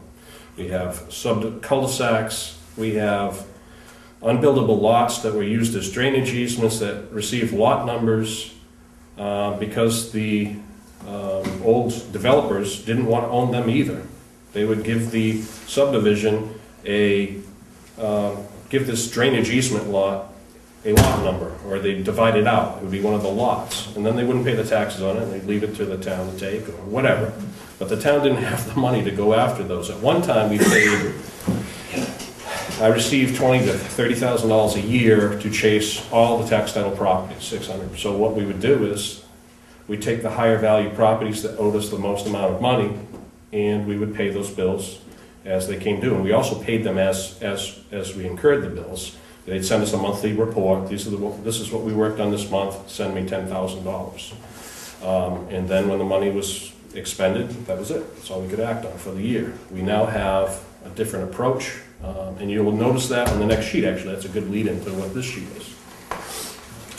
In fiscal year 2010, we started up with the new law firm. If you notice those 3 years prior to that, 2007, 8, 9, we were collecting altogether $728,790 and $555. We started off with a new law firm. The first year they were in existence with the town here, it went up to $1.6 million total collections. Last year was $805, and as of yesterday, it was $632,912. You see the fees have shot up, but those fees are all, if you look at from the treasurer's fee up, that's all town money, okay? All of those fees are paid by the individual, the delinquent taxpayer. They pay the attorney fees, they pay everything you see there, redemption fees, anything, recording fees, they're all paid by the taxpayer. Everything from the treasurer's fee down is actually money that we collect, but it goes to a different department. It's not actually town money that the town has available to spend and operate with. And that sewer goes to the sewer department, tax title goes to tax title, Title V has its own, in very small amounts, but there are few people that receive Title V betterments, and I think it's just in 1 year, which is 2010. And the other amounts are for the fire districts. We collect for the fire districts also. We charge them, I'm sorry, Mr. Chairman, we charge them a fee for that. Mm-hmm. Yeah, there's a fee. I'm not sure what the percentage is now. It used to be 1.5% of their prior year tax levy. I don't know what it is now. So, Go ahead.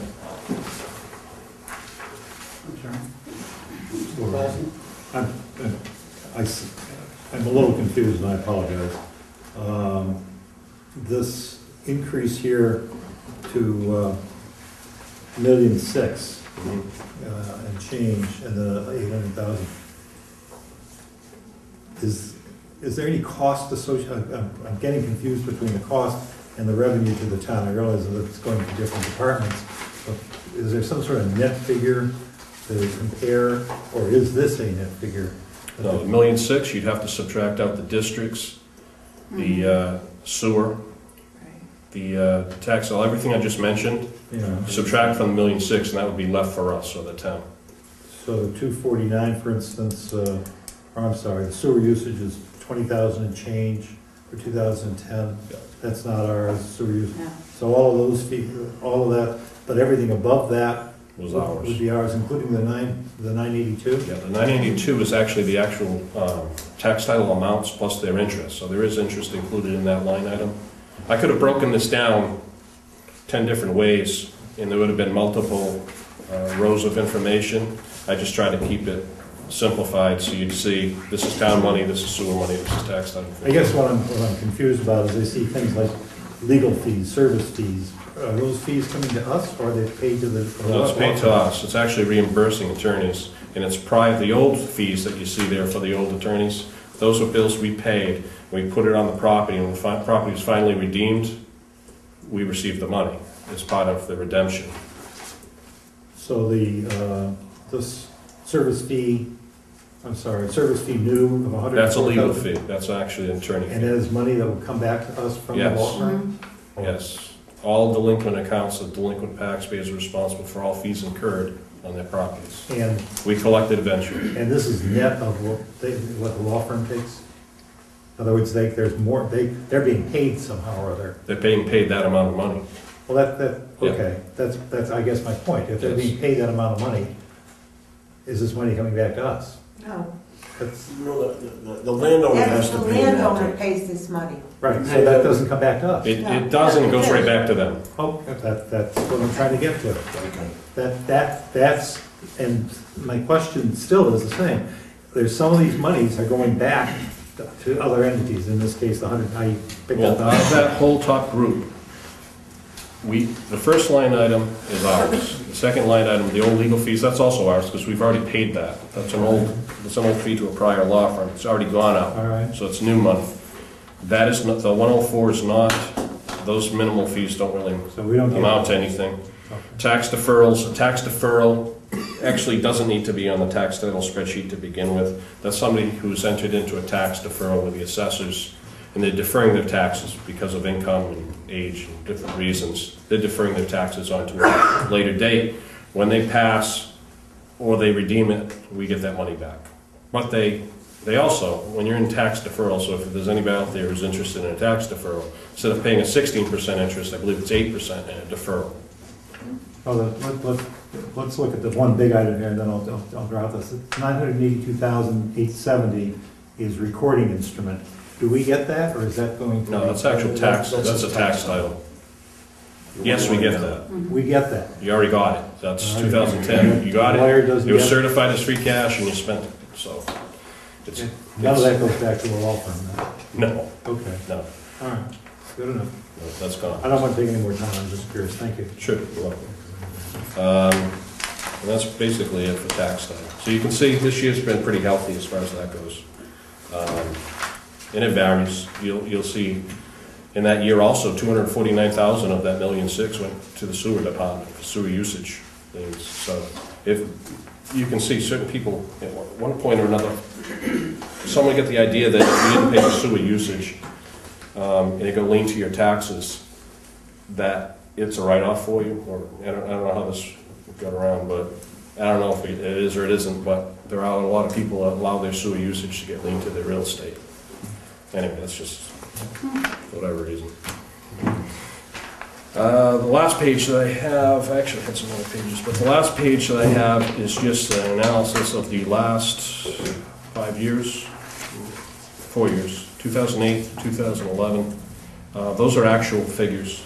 Those are receipts from local receipts. I don't necessarily come up with this sheet, but I figured you might want to have some background on what we actually report to the DOR.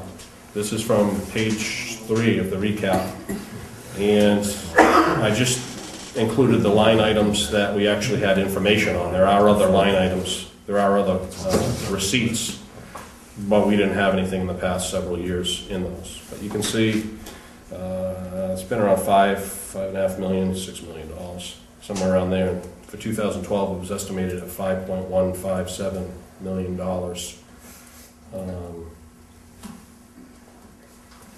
It's just for your own reference.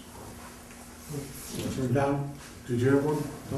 Just a real quick one, I know why, when John said through you, when John said why people put the sewer usage onto their taxes, it has to do with the 1031 law. But sewer and water was not acceptable amounts to turn over when you 1031 a property, but taxes was, so they put on their tax, that's why they did it.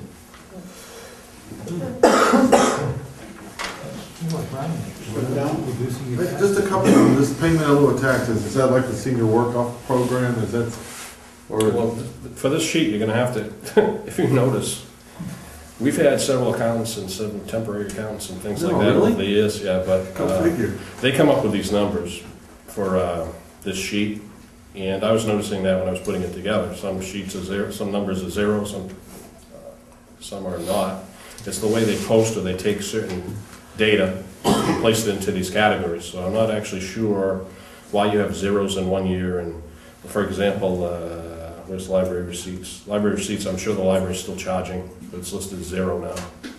It's just a change in the Yeah, but I mean, that would be one that's kind of critical, I think, if you're looking at the senior work-off program, it would be. Well, senior work-off is, from what I understand it, it's coming out of the overlay. It's like an exemption. So you vote X number.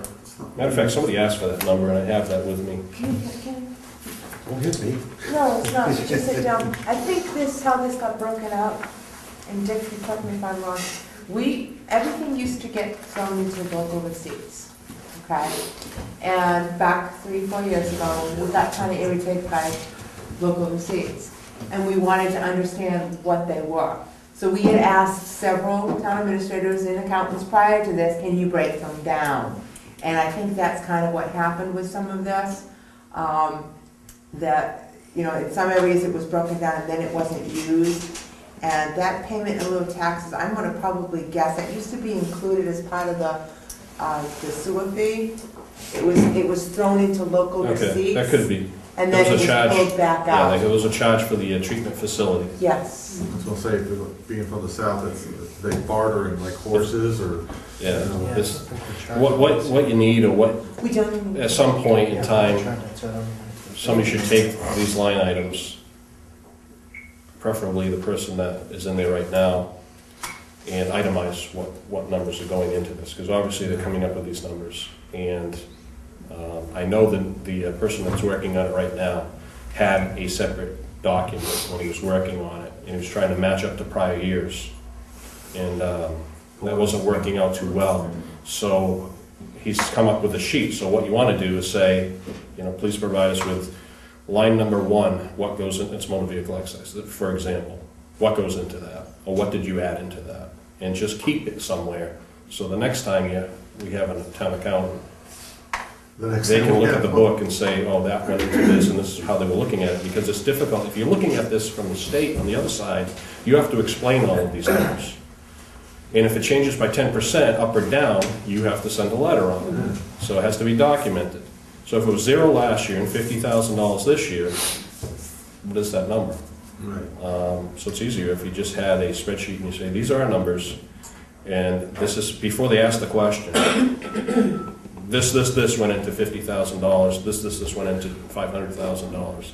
And some are self-explanatory, motor vehicle excise, other excise. I think that also includes, it looks like it includes meal stacks right now. It should be boat or animal if we were charging animal, but it looks like the meal stacks might have been included in that.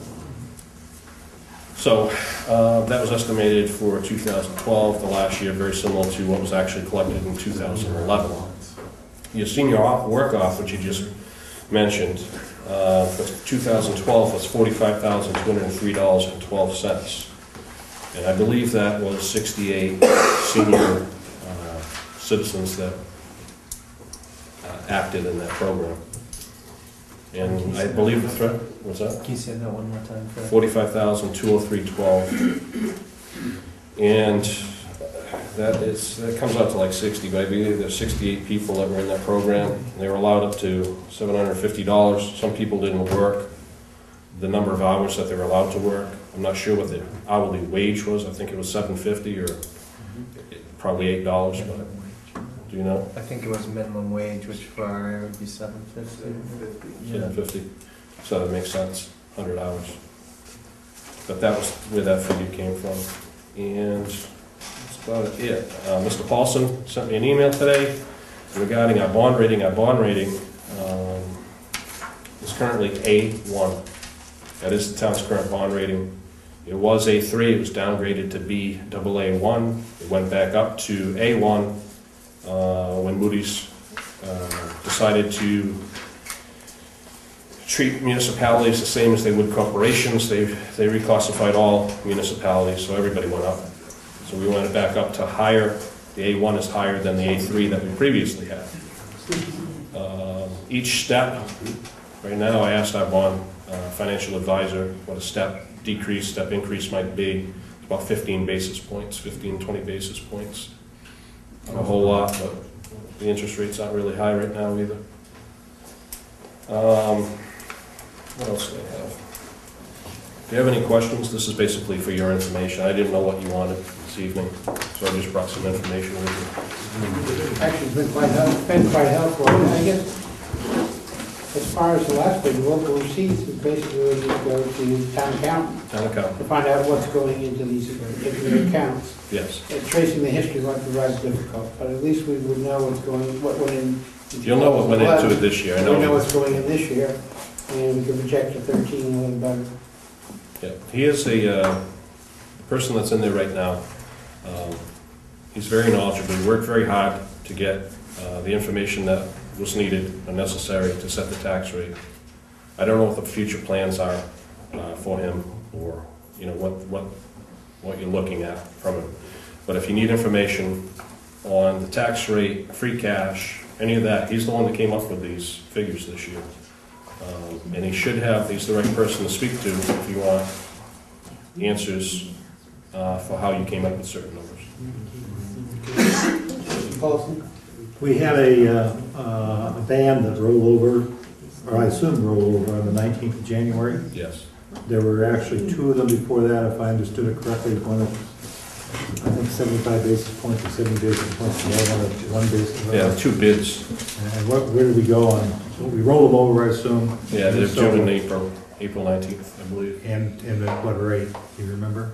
Like you said, I believe it was 0.7, 0.8, That was what it was before. Did they roll over the same? about the same thing. Okay. Short term, we're talking real short term. This is just several months. You're at or below 1%. And that's based on time, the time that you have it in there. We do business with both of those banks that bid on those. They usually, if we didn't have them, we wouldn't have awarded a bid because we only had the third bid. It wasn't that great. So our local banks, the banks that we've invested money in, are usually our bidders for the lower, smaller investment bonds. And that was capital. That was 2 capital purchases. One for the what you mentioned this evening, virtualization, the computer equipment and communications equipment for the police department, and Mr. Gifford's heavy machinery.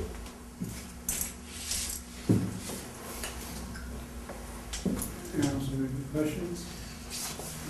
John, you must have cash forecasting. You must have. I know. Yeah, we do. It's not that difficult. Quarterly money comes in on the last day of the quarter. Tax revenue comes in certain dates. I know approximately all the commitments as they come in. I know the percentages of what come in by certain dates. We've never had a problem. We could have had a problem if the tax bills didn't go out this year. It's possible we would have had to borrow, but we didn't. Everybody worked hard to get that out. Would it be possible on a quarterly basis for the FinCom to have a copy of that cash flow? I can tell you when the money's coming in, sure. If you're looking for each individual receivable, No, That's like, I'm just saying, whatever you're using for the cash forecasting, I think it gives us yeah, a good. that's how we picture use it. That's also of what's how we use it happening. to invest in the different banks. Everything right now that's come up before came up in an audit report. We are losing a little bit of interest. It's not a whole lot. Interest is horrible anyway, right now, the interest rates. But all of our money is collateralized, so it's all secured money. You can't lose it. I mean, you could lose it. If all the banks went under, you'd lose it. But that's not the case. It is insured. Whatever isn't collateralized has FDIC insurance. But you could give us a quarterly, Excuse me? you could give us a copy of your quarterly Yep. forecast Sure. when you make it, so that we understand what's happening with the remainder of the year. Yep. Going into the new year. That's also, just so That would you be very know, helpful, it honestly would be very, very helpful. that's also how we plan our debt, just so you know. I know, that's the reason, part of the reason why I'm asking for it. Anyone else have any questions? Don't deal with LIBORs at all. We're not, we don't have access to LIBORs in this town, do we? What? LIBOR notes. London Interbank. Yes. Just checking. Give you records. Anyone Okay. else have any questions? I want to thank you for coming tonight, it's very, very helpful to us. You're welcome. As it- Thanks, I John. think it's a little disturbing, there's a downward trend in a number of these categories. And we will get in touch with the town accountant to get more clarification on the local receipts. Very good. Thank you. Thank you. Thank you for your patience. No problem. We're used to it.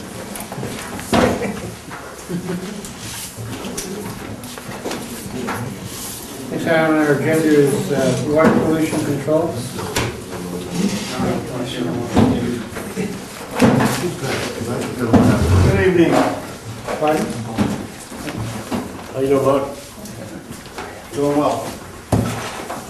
How you doing, guy? Good, thank you. How you doing? Mr. Campaign was not able to be here at the finance meeting, so basically used the road to go over what we were unable to cover that day. If everybody's out there, it looks better. Guy, I'm going to put a radar gun on how fast you talk. Well, actually, I wasn't planning on saying anything, so I was hoping that that would be slower down, so. Can I just ask one question before Mr. Campini gets going? And I'm just kind of curious about this. We elected sewer commissioners at the town election. We didn't elect sewer commissioners? It's still held up at the legislature, in the legislature. We didn't It's elect held up in the legislature. No, that's right, too. That's right, no, we voted, we voted to authorize. Yes. So, when we have sewer commissioners, does this mean you'll have a new boss? Your sewer commissioners versus then the administration won't? So, does anybody know what that status is? To my understanding, that's part of the legal language they're trying to straighten out. They had some conflict with it because it wasn't clear as it should have been as to the day-to-day. Right now, the day-to-day is Mr. Andrews, and of course through Mr. Gifford, my day-to-day, and through Mr. Andrews. So I guess there was some question, to my understanding, on the total day-to-day operation. Is the sewer commission going to have that? Is it no longer going to be Mr. Gifford's purview? So I think they're trying to iron that stuff out legally, and then when they get done with that, then they'll bring it forward, and then we'll have it, and then we can go forward. That's the I understand the language is tied up in the Senate. Yeah, so that's where it is. You don't know anybody out there, do you? It's not the Senate. Not, so Before we get started, I would just like to make a couple of remarks. I'm very happy to have Mr. Campino on board. He has made some great improvements at wastewater treatment facility. And I'd like to mention a couple of them. He's instituted a split shift down there, which has eliminated a vast amount of our overtime, Nice. which is a great asset, and I'm proud of his efforts. He's been looking into the energy, as you know, we have a Met Tower up. We're pursuing wind energy. He's also looked into solar energy. And we're going forward with all these things, trying to drive the cost down to operate that facility. And he's constantly looking into these things, and he's a very positive, it's a positive aspect on his part, and I appreciate it. Thank you. I really appreciate it. And it's mutual. The help that I've been getting is, and the town, from everybody, the help I've been getting has been above and beyond. So I appreciate it also. People are patient with my sometimes overzealousness, mistakes I make, and people are really patient with me, so I truly appreciate it, and we'll continue to do our very best. I believe you have a copy of my 2013 budget, which is right around the corner. I got your instructions here. I don't know who sent it to me, but it was in regards to key expense categories over 10K should be explained. Anything over 3%, well, that's my entire budget, so I guess we got to explain the entire budget. And then they had some specific questions. I didn't know if you wanted me to address those, which I will. Generally speaking, if we go down my budget, we'll take in sections of personal services, which is payroll. You'll see that's a 9% increase overall, from 711 to 751. A couple of factors there concern me. Of course, we have the annual raises for the personnel, but we're also in the middle of beginning contract negotiations, so I added another 4%. Just to be safe, sometimes that catches us by surprise. And that got me to the 751,384. So that was my rationale for 9% on that on personnel issues. Overtime is still down.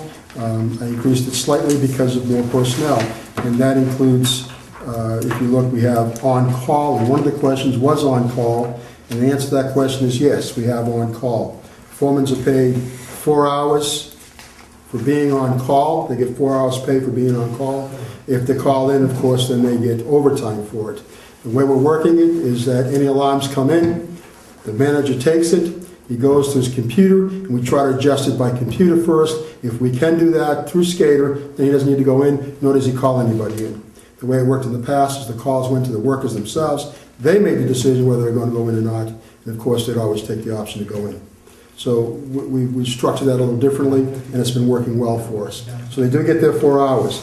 Workers get on-call pay also, and they get an hour per day of their pay. So it's different for every worker. So if they're on for 7 days, they get 7 hours. If they're on for 5 days, they get 5 hours. And that goes on the paycheck, and they rotate it.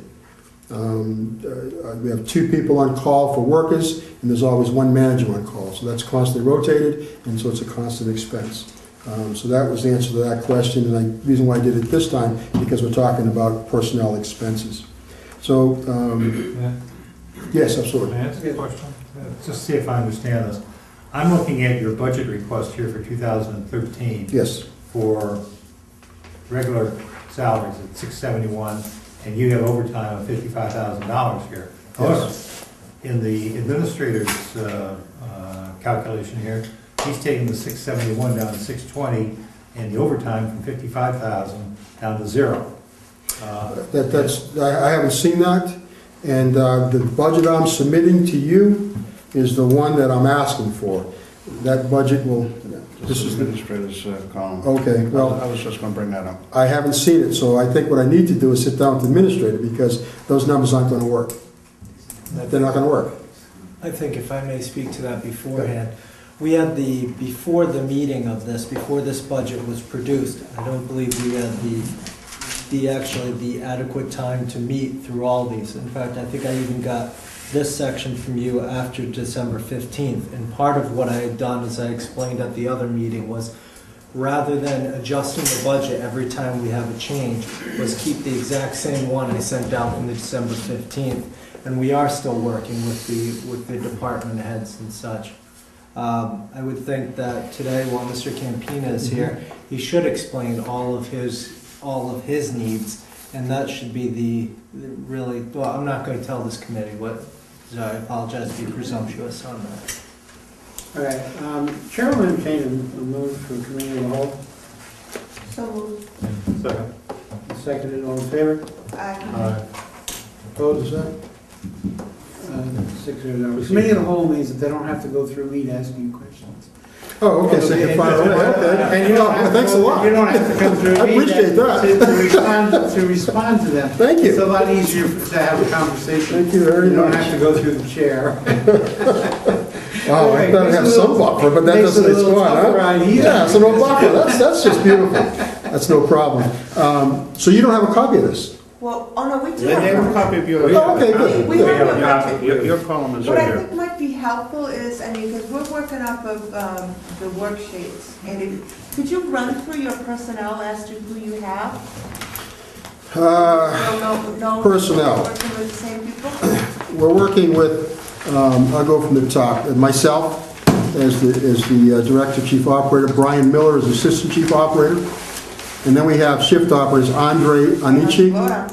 You got yourself. They have theirs in a different format. Oh, okay, can I have that format? Well, you want to read, you want to make sure that yours lines up with what they have. Yeah, that's Okay. what I'd like to see. Well, what, did you, I'll tell you what to do. You have something, read it, and I'll tell you, check them out. Okay, we have yourself here, Yes, okay? And then I have Hartmut Andre. yes, he's with us still. He's a 4-person step 2. Yes, He's 50 hours a week, is that right? No. Oh, okay, never mind. he's He's 40 a hour a week. full-time? Full-time, 40 hours a week. And some used to get 44 because as a manager, he's on a rotation. There are 3 managers, so they rotate every 3 weeks. But They it's, were based on 50 weeks, and then the step increases for 2 For weeks. 2 weeks, yeah, I see so that. that's- Okay, and then we have Andra and Andre, Andre. Andre Anachi, I don't know these people. no, that's fine, he's still here. Okay, that's a full-timer? Yes, he is. Everybody here is a full-timer. All right, Adam Barker we have here, Adam Barber, yes, he's a laborer. and we're laboratory tech James Bolivar, James Bolivar, yes, he's a lab tech. Antoine Costa, Anton Costa, yes, he's, is a full-timer too. yes, he is. Brian Daphne, Brian Daphne is with us. Let me say something. Brian Daphne and Hot Andre are leaving, and we're replacing them, but as this budget goes, yes, they're still Those there. positions are. They're still there. Okay, This is so- there, and they're there. They haven't left yet. okay, Brian Daphne and who else? Hot Andre have turned in resignations, but they're still with us. But those will be. those Other will be people, put- yes. Okay. Yes. At the same Positions place? open, okay. Yes, we're gonna- Conrad Fernandez, Yes, he's still here, he's a laborer. he's a laborer, okay. And with Jane Kelly, Jane Kelly, yes, she's an administrative. She's a Got it right. Department assistant. department assistant, okay. Brian Miller is a foreman, He's the assistant chief operator, Brian Miller is, yes. assistant chief operator, Yes. alrighty. Jack Pez, I'm gonna. Picosa? Jack Picosa. Yes, he's full-time. Yeah, he's a laborer, No, Jack Picosa is a operator. okay. Maureen Sullivan? She's a clerical, yes, she's still with us. Okay. And Philip Very, Bill Berry, yes, he's still with us. He's an operator. and I have James Waldron. James Waldron's still with us, he's a operator. Okay, are there any additional staff? No, ma'am. That should be 14. If my math's right, Chris, don't take that, you count it, 1, 2, 3, 4, 5, 6, 14. Okay, that's- 1, 2, that's 3, 4, 14. 5, 6, 7, 8, 9, 10, 11, 12, 13, 14. Yep. That's because they have 5 and 10, so it works. Okay. All right. Okay, so that's the staff. So, So just, go ahead. Go ahead. I have a question then. If you add those all up, it's, the administrator's amount at 620, 922 is correct, but yet you're requesting 671, 384. What do you mean it's correct? As far as I'm the sorry, salary. you go to these numbers, you go to the salary number that you just told us, it comes to 620,922.06. But yet you're requesting 671, 384. The math on the paper's wrong, I didn't do it myself. Well, yes, but again, I increased it 5% for step raises, and I increased 4% for union negotiations. Because we go the same thing last year. They don't factor in step raises because everybody has a different anniversary date. So I look at these. So $51,000 around, that's what you're saying? Yes, because Hot Andre Okay. at $48,000, he didn't make $48,000, he made a little more than that. So Okay. I don't know how they get I these. just want to know the I difference in the do- numbers, that's all. Yeah, that's, Okay. So the 51,000 difference from yours, from what these add up to, is what you just told us it was good. Okay. It does look good that you calculated in step raises Step raises and at that, this okay. point. Because Okay, I had 5 automatically and then 4 for union. then, Let me just see what I spent last year. Di is including another 4%. Yes, ma'am. 9% increase? Yes, ma'am. Wow. 5 and 4. Boy, that's outrageous. Yeah, well, the union gets, I gotta put aside for union negotiations, I'm estimating 4. If they don't use it, it's a beautiful thing. But I'm hoping to be able to say no increases, but I don't think You that's want to know the realistic. fees last year paid, 639,413. Yes. I'm trying to get you some numbers. Yeah, for- yeah. Yes, that's 711. As I look, see, because this is, you look at your numbers and you say what you say, but as I look at what I've expended so far in payroll to this point, let's see if I can get that to you. So far, I've spent about $330,000 is what I spent to this point in payroll. No overtime in that? No, that's everything included, $330,000 what I spent. So if I take that and multiply it by 2, that's where he gets 330, and 330 is 660.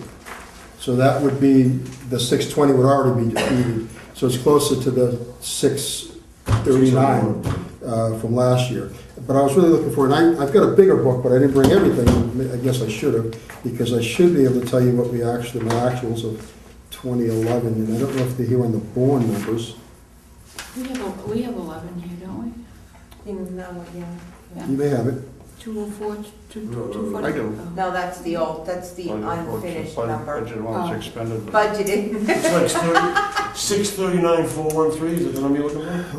Last year, yes. Budget. Requested 2,000. I'll talk about the IMA, what we reported to the Bourne, these are the costs for labor, and it was 686,484. That was our total expenses. We asked for 711, so it was off a little bit, but we spent 686,484. That's what we spent in 2011, and we asked for, I believe it was 711 is what we asked for. So that's, and we played the numbers, and so if I'm off a little bit, I'd rather be off that way than say, oh my goodness, I don't have enough to cover it. So I don't, and again, I'm not disagreeing or looking at their rationale, but I'm kind of looking at different numbers when I make my decisions. I look what I actually spent, and I take that number and calculate it where I am. I did it quarterly, every quarter I see where I am, try to project where I'm going to be, know what project's coming up, what's going on, and then I make my decision based upon that, not on just an arbitrary, here's what I get an hour, I'll divide that up, and that's fine. Maybe it's not the right way to do it, but that's how I do it, and it seems to be closer to the reality, to real, and I have asked the question that, we obviously have numbers for 2011. All right, they may not be in the exact format that's here on the budget side, but Mr. Sullivan, is it possible to use Mr. Campino's input to give us 2011? We don't have the financial statement for the year. No.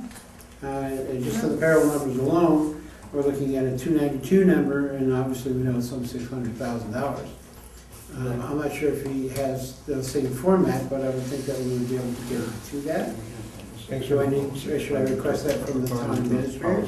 We can put those in there. I would think that'd be part of what Mr. Cole is doing with all the entries and such. I wouldn't take that away from him, so to say. I can put in there Mr. Campina's numbers right now. From Mr. Cole, I mean, I'm just saying, can we make sure that we get that? Yeah. This update as soon as possible, because quite frankly, we have yet to see that type of information. In this committee, I think in the last, well, at least the whole time that I've been on there. Oh, yeah. All right, so it would be most helpful to us. Mrs. Brown? This is committee of the whole, so feel free. Yes, I just have a question. Mark, I'm going to give you this question because you're the one that said he's saving money. If he's saving money by the split shifts, why are we going to look for a 9% increase over what was already spent? Tell me how we're saving money. I mean, maybe I don't understand it. Well, I think Mr. Campino, and I didn't produce this budget, he did. But Okay. he has put monies in there anticipating union contracts in negotiations and in increases. Plus, we were instructed to put 5% into our increase salaries. The salaries because. Now, the difference between his budget and municipal maintenance budget, I personally did not, my staff figured exactly what the increases would be, and that's a hard number. Mr. Campino went by the instructions we received from the administrator. He added in the 5% like he was asked, and he anticipated another 4% upcoming for the new contracts. Well, and I'm not questioning that, I'm just questioning your statement that he's saving money by split shifts. Where are we saving the money by the In the split overtime. shifts? The overtime. Overtime was $100,000 in climbing a year. Add that to the regular salaries. Overtime is still good. Now we have split shifts, we're not paying overtime for Saturdays and Sundays and holidays. Oh, We have some don't have an on. overtime figure here before. Yeah, we do. Yeah, Yeah, you you do. do. 55,000. In 2010, it's 134,000, and they said it was budgeted 134, expended actually 87. 2011 was 95. So we got a savings there. So that's where the definitive savings is. But I can't. The administrator's made his commitment to settle the union contract. We're in the middle of it. I have to anticipate that there's going to be increases. I hope if there isn't, then beautiful. But I have to anticipate it, and that's what I'm doing. Because a budget is my best guess. There's no, we could say, okay, I'm going to be very specific and have specific numbers. If anything deviates, then we got an issue.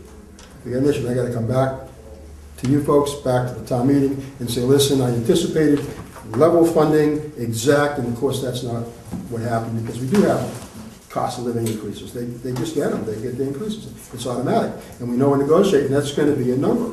And I thought 4% would be conservative looking at what we had to do last year. So that's what the premise is. That's what I'm basing upon. And I feel comfortable with the numbers. But again, I think that's going to be something that, as we make through this process, talk to Mark, he has to, justify what, he may change his mind too. We don't know that.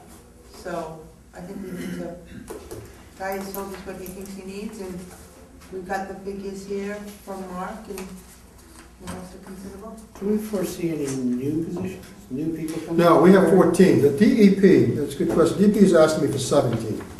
I sat and talked with Joe Shepard, and we discussed the fact of accountability.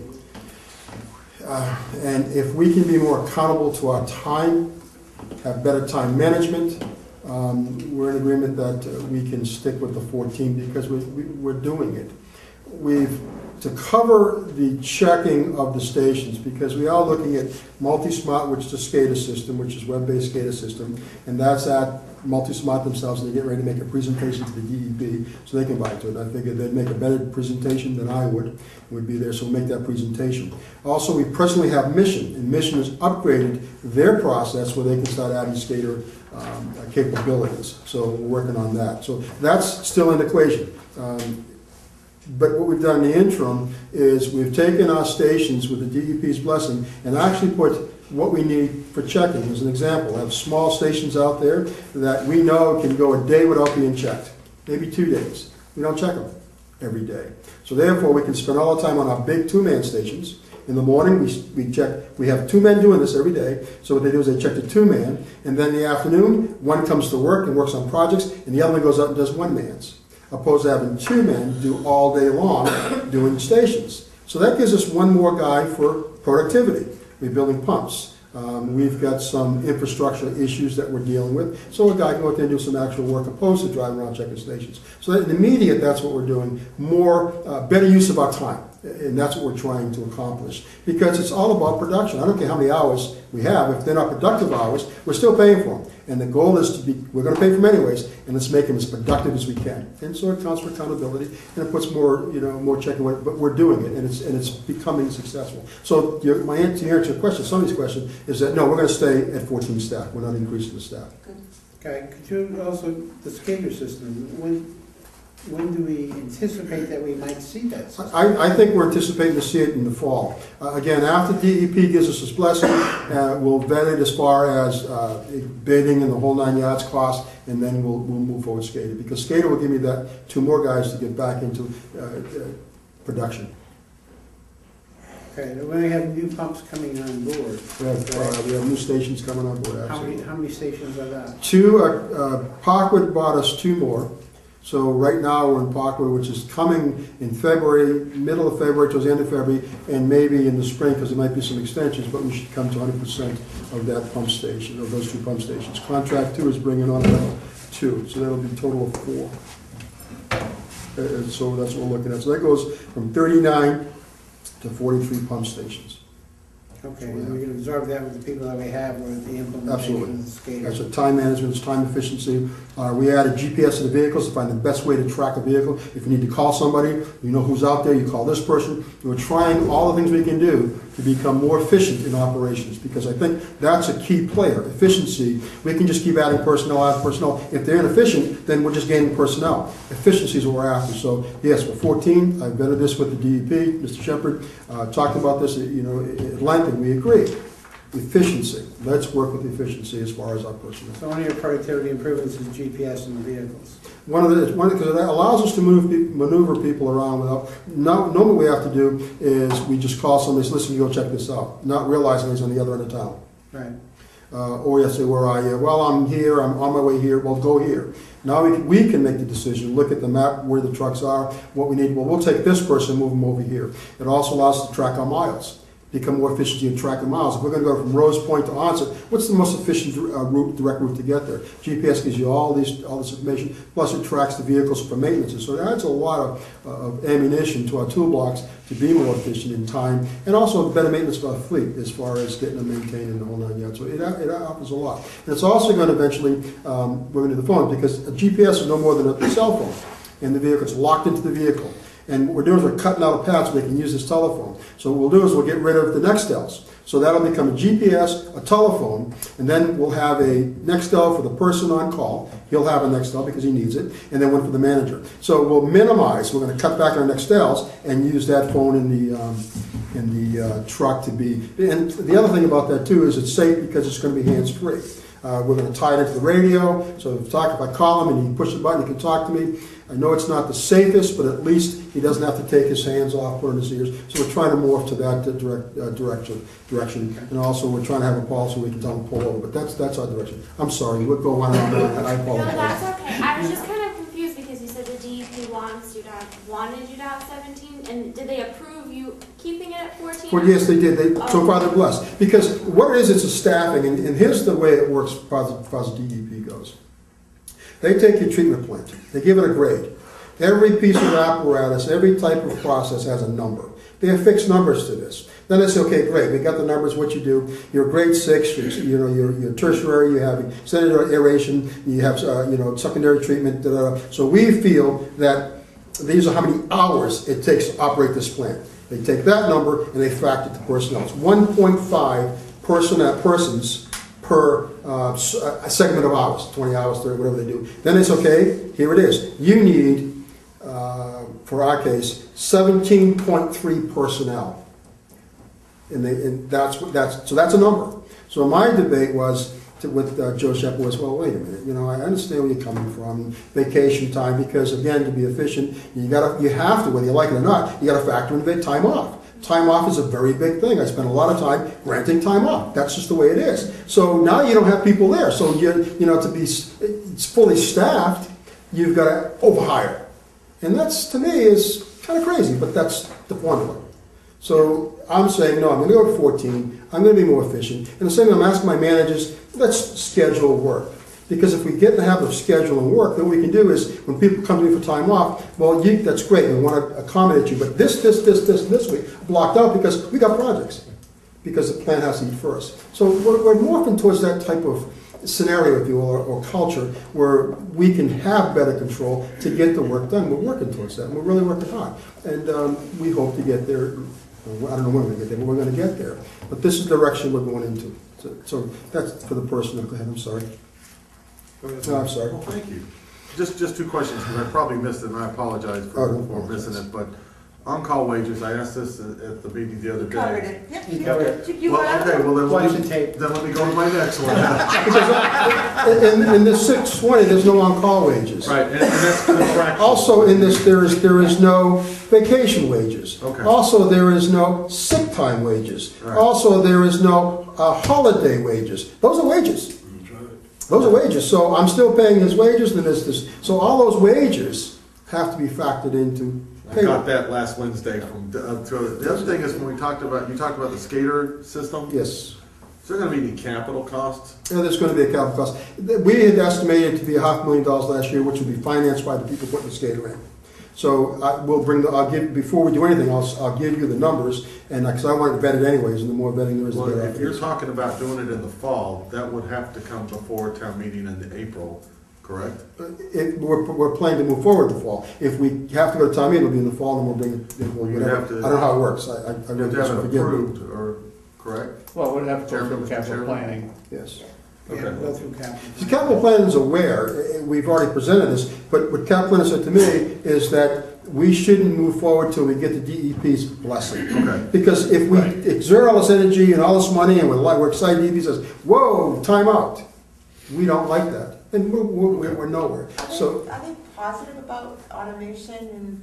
Norton has been approved. I've been asking for Norton, they have a beautiful skater system and it works well. It saves them a tremendous amount of manpower. So there are towns that are using it and using it well. The bluntness of it is Wareham has a bad history with the DEP, and I don't want. And I apologize. I really don't know political correctness, so I apologize for that.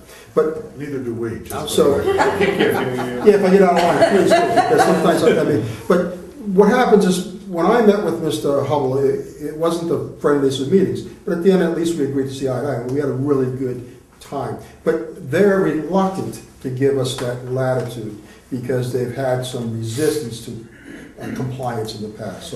So they're saying, we'd like to vet, so I need their approval. So part of the job is to build that relationship, build that trust, be consistent, and have them say, you know, Guy, yes, we're going to move forward. So that's why we can't just simply move forward like some other communities.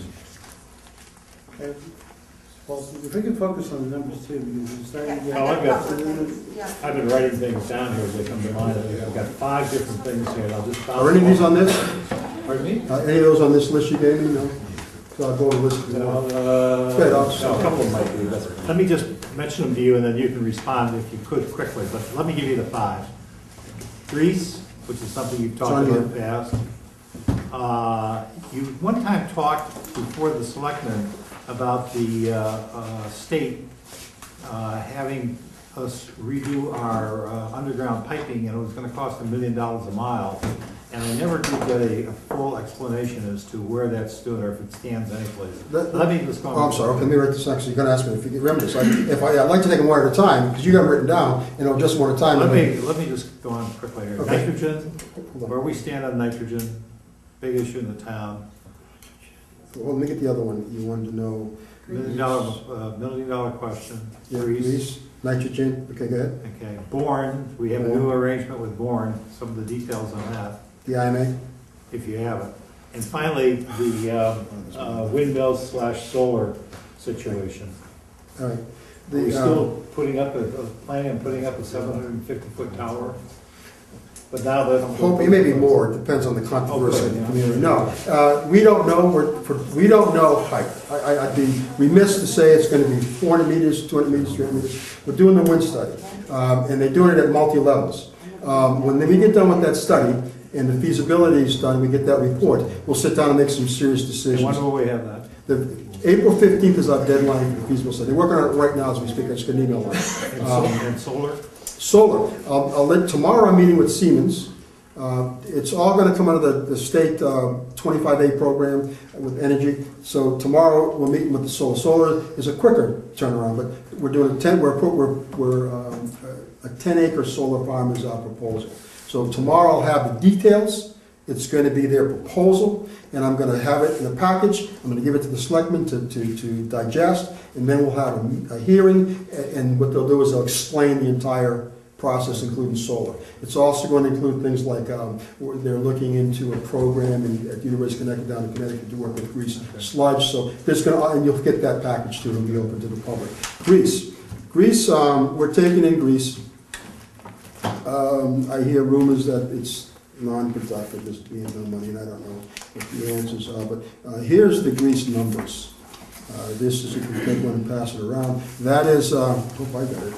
conflict with it. That's 2011, and this is the beginning of 2012. Let me see if I have my business. I can't track this on my map. Here it is. I do have some.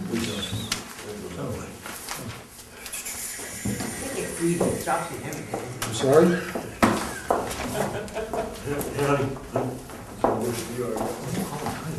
The hard part with grease is cost. We figured our sludge costs in this entire period of grease revenue was $72,000 because we produce sludge anyways. And we couldn't base it on figures, on numbers, or costs, I should say, because there's an increase. So we're still working on it. So I can't tell you precisely, but we feel comfortable with $72,000 it costs us to make this revenue, which was $136 and $142, whatever that ends up to be. We're increasing grease as we go along.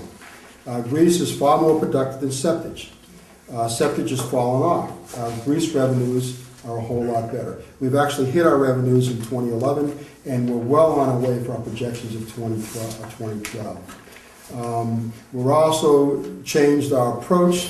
A lot of the grease is light now. Some of the Walmarts and different contractors that come in, we're bringing that right into the plant, taking it right to the septic receiving, mixing it, and it's working out tremendous. It doesn't add a great BOD demand, so we're not using any more alkalinity. So the chemical cost doesn't seem to be budging it at all. It's only been a year. We'll have to consistently run these numbers to be 100% sure, because I don't want to mislead you. But we don't see any significant increase in chemical costs for alkalinity.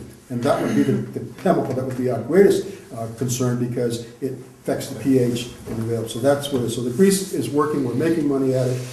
It does pay for itself and then some. So when we put in the budget for the grease figures, and I think this year we put $150,000 for grease, and we put $150,000 for septage. The grease numbers we're going to meet and exceed them. I'm a little nervous about the septage revenue, because right now we're at 87. It's a half a year, so if we continue what we're doing, then we'll meet them. But it goes off in the winter, so I'm not 100% sure of the septage. But the grease we're going to meet. My notepad, we had another question. Nitrogen. Well, our numbers in nitrogen we're averaging. That's really not a budget question, I don't think, at this point. Okay. Because I want to try to get through the budget. Okay. We're starting to run, we're running way behind right now. The Bourne IMA, I didn't bring it with me. It's pretty much the same. There's a couple things we're taking out. Like the Hinesville no longer is a factor there. We also got a new disc. Weston and Sampson did a nice disc that has a formula. And so we plug numbers in. So that was one of the changes. Not much of a financial impact? I'm sorry? Not much of a financial impact? No, sir. No, sir. No, sir. I do have the formula if you want that. No. And it's a doozy. You can have some fun with that, baby. You will me away. I'm glad they put it on disc, because I would have been here all year trying to figure this out. Got one quick question on that, Joe.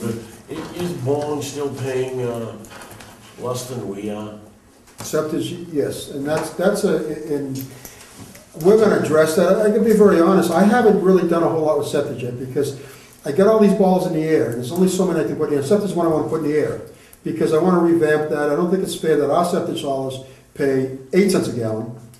We charge Bourne 9 cents a gallon, Bourne customers, but give back to the town of Bourne 2 cents. So in essence, our guys are paying a penny more. I'm not happy with that. So I've got to take that and throw that ball in and work with that ball also, because it'd be fair to our guys. How about also the regular, the rate that they're paying, the regular sewage from the houses? The septic from the houses, so it's 9 cents for Bourne, 8 cents for the town of Wareham. That's septic tanks, I'm talking about the regular. You're talking about the users rate. Users rate, yeah. Is that still lower than us? I couldn't know that, because I met with George day before yesterday from the town of Bourne. And we're talking about capital improvements, because we were granted $100,000 and moving forward. We're doing the renovation of the systems there, the ventilation systems on there. He was really concerned, he said, because his user fees are out of the roof. They charge a flat fee plus a water use. So it's a double whammy. So people that abuse water pay in excess of their flat fee. And also any capital improvement, they disperse it, because they only have 1,000 customers, they disperse it to the customers directly. So they have a different structure, and he says they're pretty expensive. So ours is like $50. Yeah, but just one thing to your question, it's irrelevant as to what Bourne charges their users. Because we're going to charge Bourne the flat rate percentage. That's what I want to know, thank you. yeah, we pay them. They pay 17.8%. They pay that, it's in the formula, they pay that and they're done with it. Plus they pay us $188,000 a year for the treatment plant upgrade. That's their portion of it. So they Okay, because I consist mean, of- I just looked at it a little differently, like there was like $50, per household cheaper than we are. That kind of bothered me that it's our plant and we're paying more, but if it's not, And I don't think nothing to that's do with true, the no. formula, that's fine. I can leave that alone, thank you. I just have a couple of numbers here that, are a little bit odd. Can I like odd numbers. I'm sorry, go ahead. Administrative expense, Yes. okay, that's a completely different increase. And also long-term interest. We've jumped from 2011 budgeted at 481,000 to 750. So any explanation over that? I put the numbers in John gives me. Okay. When it comes to interest, I call John, said, John's interest, okay, here's what's gonna put it in. Somebody next to you might know the answer to that. So that's why I put that in there. Any idea, Doug? I would think the part of when John gave us his debt service numbers, it would be whatever's in there. I don't know if there's new projects in there. That's what I asked him, yes, Yeah. there's stuff coming on. This stuff's coming up, there's probably There's stuff coming refinancing on. and some kind of things, but I just put the numbers, I called John, what do I put here? He says, I'll get back to you. Here's what you put there, great. So that makes it, that's one of the easiest lines I have to deal with. Well, you also have more coming on board, because like your chemicals number is up dramatically. Chemicals are gonna go even more. We put chemicals, we put it up to annually. Last year, we had a tremendous savings on chemicals. We really only spent, we allocated 325, I think, 335, I think it was, and we spent 329. What's gonna kill us now on chemicals is, chemicals should be stable, 335, the same number for chemicals, same year. If you look at the addition to chemicals, the only increase was for polymer, because that's petroleum based, that's going on site, we use that to dewater. And then odor. Odor is biting us hard, and we've got some deserving neighbors, and we're spending money to rectify the problem. We're looking at odor first for the neighbors. We've got neighbors that live next door to us that have been, in my opinion, patient with us. And I'm going to answer that question. We spent a ton of money. I don't have in 2012 budget, I don't have the numbers yet, but we're spending tons of money. It cost me, I spent to date $20,000 engineering on owner consultants, and that's not in the budget. But my attitude is I'll have to, and that's why I'm following my budget. I know where I am, and I'll have to make some adjustments, but I can't ignore it. We've got a new project online in Parkwood, and the force main isn't quite like I'd like it, and it's creating some odors. And I answered it, and we spent money to verify that it wasn't dangerous, that the methane levels weren't dangerous, but it's pretty stinky. Methane is something they add to natural gas, and obviously it stinks. And so when methane comes in the air, the odors are tremendous. So we've got a program we flush we flush weekly, every Monday. There's a force main, and it goes from Parkwood Pump Station to the manhole at the top of the hill at Oak Street. And so that force main is, the way it's designed, it's on a hill, so it's totally full at all times.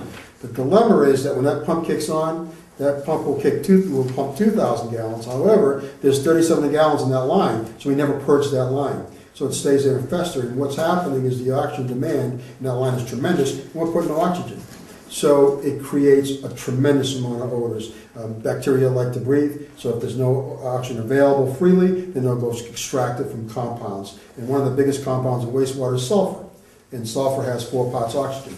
So the bacteria says, oof, I gotta breathe. There it is, they grab it. And now you got that compound changes dynamics, it becomes a sulfide.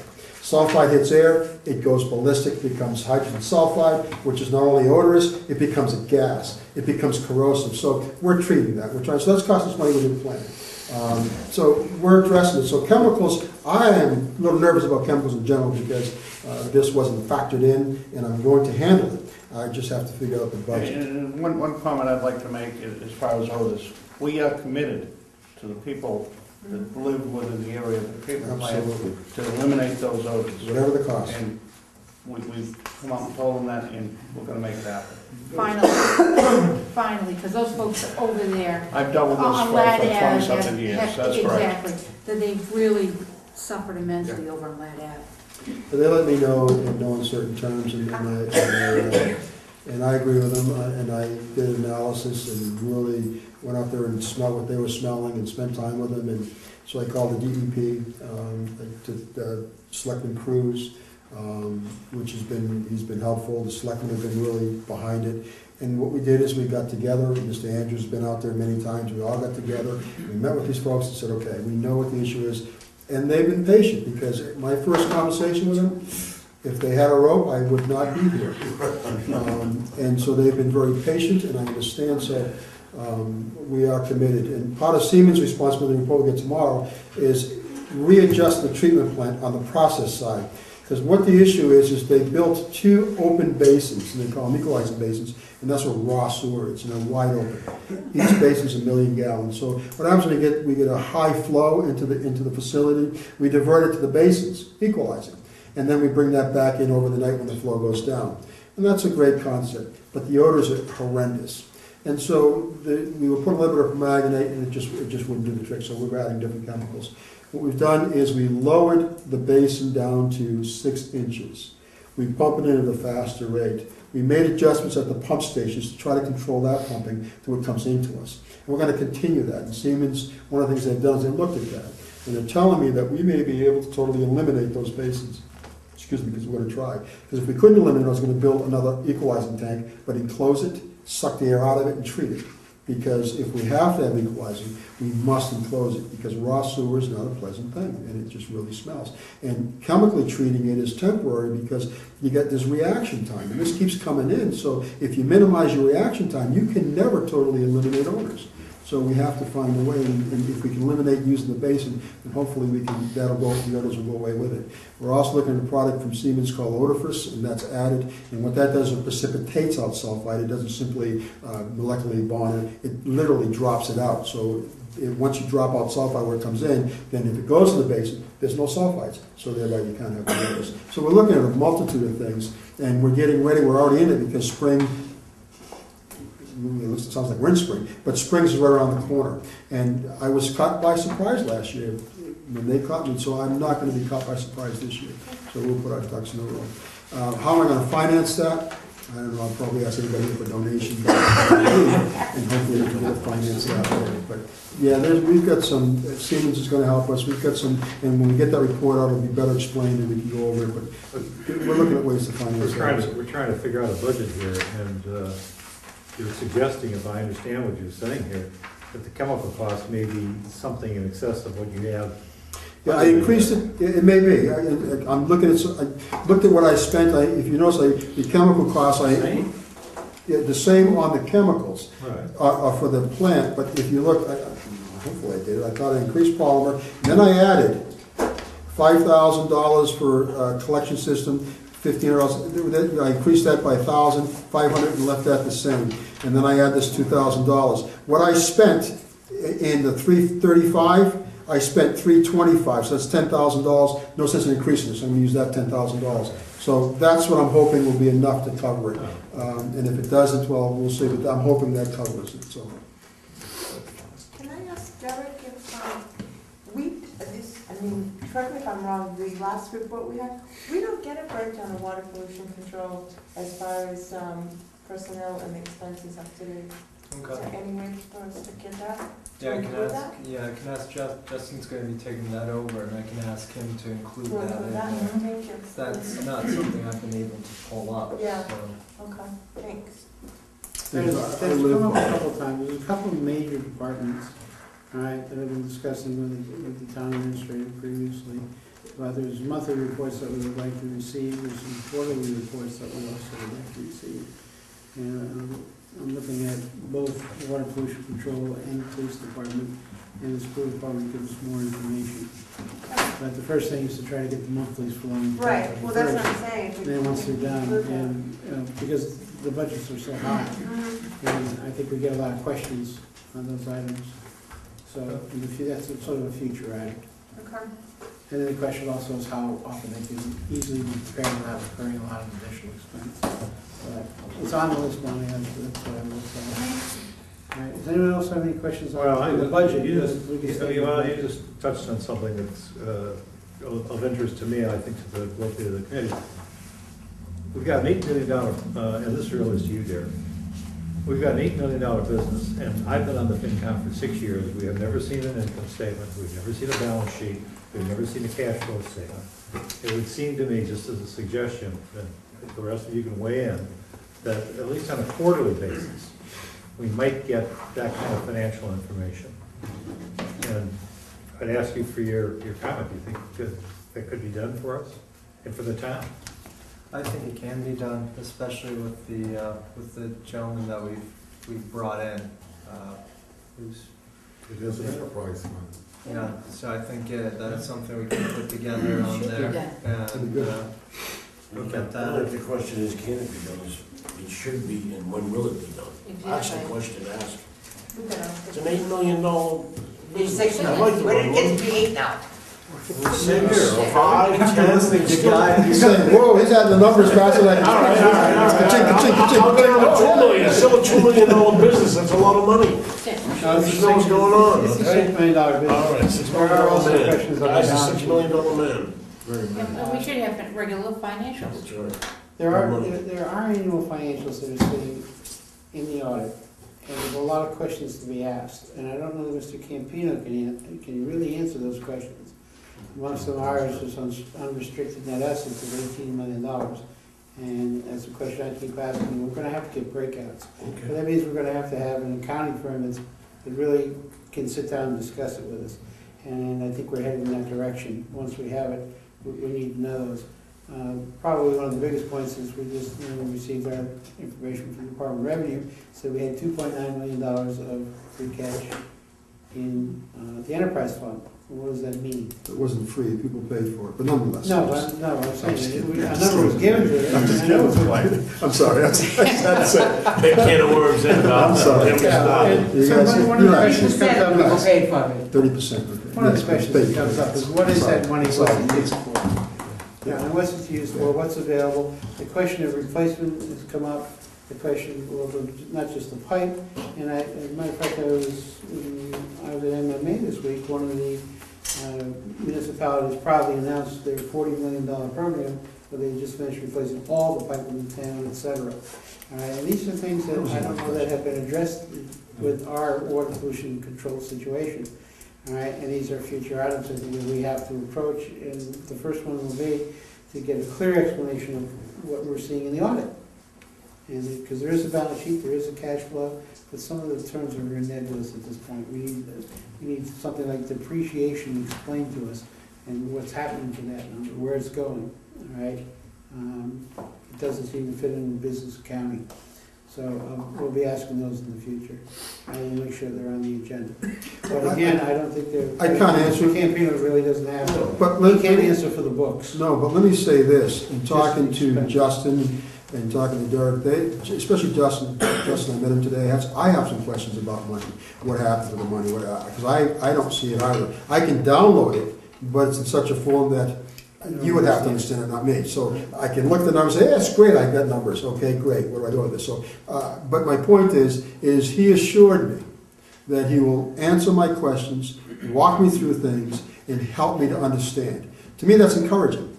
Because I have somebody to go to and say, okay, where did this money go? Because, as an example, I look at revenues, and I know I project this for Greece, and the Greece, because we keep it, the ladies keep it there so I can see that, but other revenues, I can't see at all. And so he said he would definitely, so I'm encouraged by that. I've asked Eric, he said he would help with them, so I'm encouraged by that. And I'm hoping, and I'm trusting that Justin can do all he says, because so far, he's done a lot, especially with the money I'm trying to spend on $100,000, he was able to help me out with that. So I'm trusting. So I have the same concerns. I'm going to dig up, and then maybe I can get a better understanding. So if you ask the question, I can at least have an attempt at the question. So I want the same thing you want. I think we have a general consensus, so we want to see monthly numbers from water pollution, because it is such a big business. Do we have any other budget questions from Mr. Campino? We've covered a lot. Most of them are. Next week we'll have 10,000 questions. Absolutely. But your question, I want to answer the $1 million a mile, because that's the other one you asked me. That number came from Jack Healy. And that, but we talked about, I keep hammering CMON. This is CMON. This will be on our 2013 budget, which is quite an undertaking, so we'll have to finance that, and that'll be in the second part of the 2015 budget. But anyways, he said to us at the meeting, when we talked about CMOM and infrastructure, that the EPA has put a factor of $1 million a mile for piping. Go home to your town, count the miles of pipe, and that's your investment. So that's where that number came from. Oh, we have to replace, if we had to replace them. Replace, because what he's saying is that they're finding countrywide that they are replacing pipes at quite a considerable rate.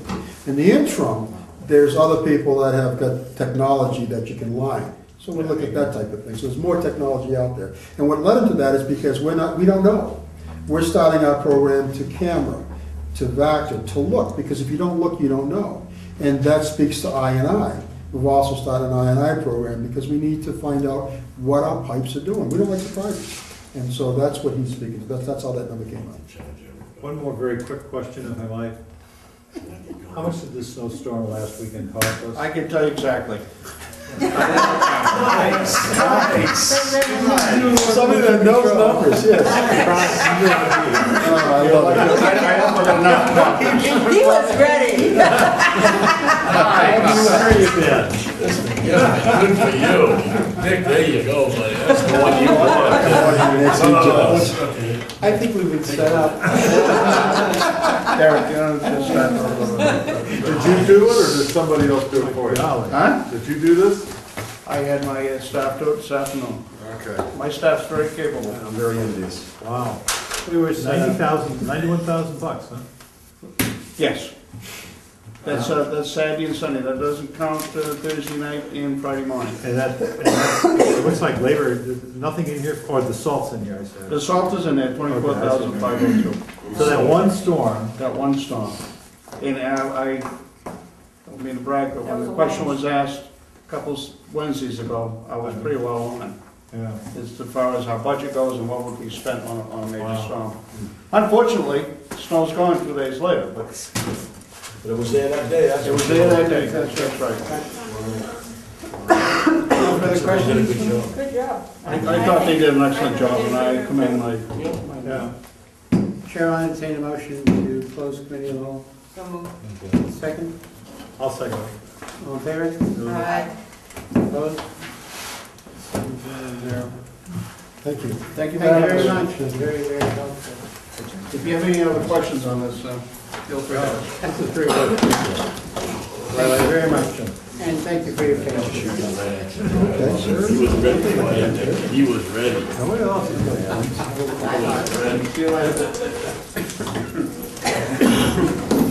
All right, what else we gotta do? All right, going back to our agenda real quick, I don't.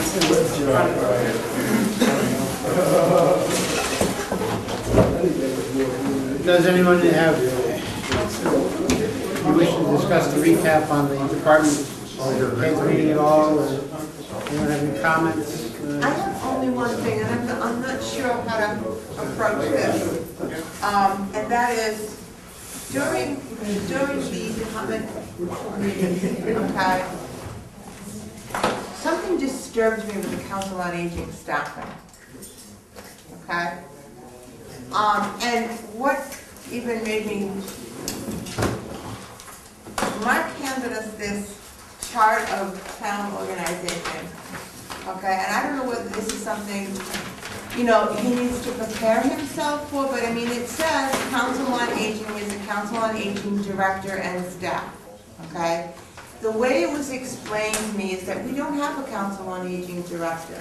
We have somebody who was a former Council on Aging director, is now the Social Services director, okay? So, I mean, I don't know whether this, people seem to think I'm supposed to understand or know what happened at the time, but I have no idea what happened in that staffing, all right? Or why she's functioning in a different capacity. All right, I'll schedule this, much as I did tonight, a special item. All right, because we're also going to have, I know we're going to have the police department back, for the council on aging to readdress this separate issue. We Well, have a couple weeks before the warrant. The town administrator would explain what the staffing reason is, and if it is a personnel problem or a personnel thing that needs an executive session, I would like to know the All right, truth. we'll address this separately. Thank you. Okay, so you can only do so many per night. Any other I don't departments? know that. All I know is Any other comments on that? Good night. Good night. Thank you, Derek. You mind, I get all this with Anyone want discussion on No, he said. school department public hearing? Any comment I'm sorry, on what the was that? school department hearing? I would like to know what we're gonna do. There's a, what, $2 million deficit? My understanding is that there's a meeting next week of the action committee, and we heard what was happening there. And Jeff has proposed that they expand the scope of what they're gonna do to include not only the buses, but also a capital plan for the rest of the capital assets for the schools and for a contingency budget. That committee is going to work on trying to find a resolution, and of course, Dr. Rubin will go through his budget process of reducing, from his, would love to have his dream list to what's affordable. Can I just ask you one more question? And I just want to throw this out to the committee because what about, because I'm not comfortable with this budget anyways, the administrative budget as well. Okay, and I'm sure we all have differences in it that we're finding, okay? Why can't we be prepared, as someone said, and say, hey, look, this is what we need, or this is what the administration said, this is what the school is saying they need. This is what it's going to cost you. As you said, a menu. And what are you willing to, put it right out to the legislative body of the town meeting, what are you willing to pay for? I think that's where Jeff's going with his contingency budget. I think So shouldn't we? I haven't had a chance to discuss it with him. Basically, what it has to come down to is that they're gonna have to cut and cut and cut till they get within the revenues.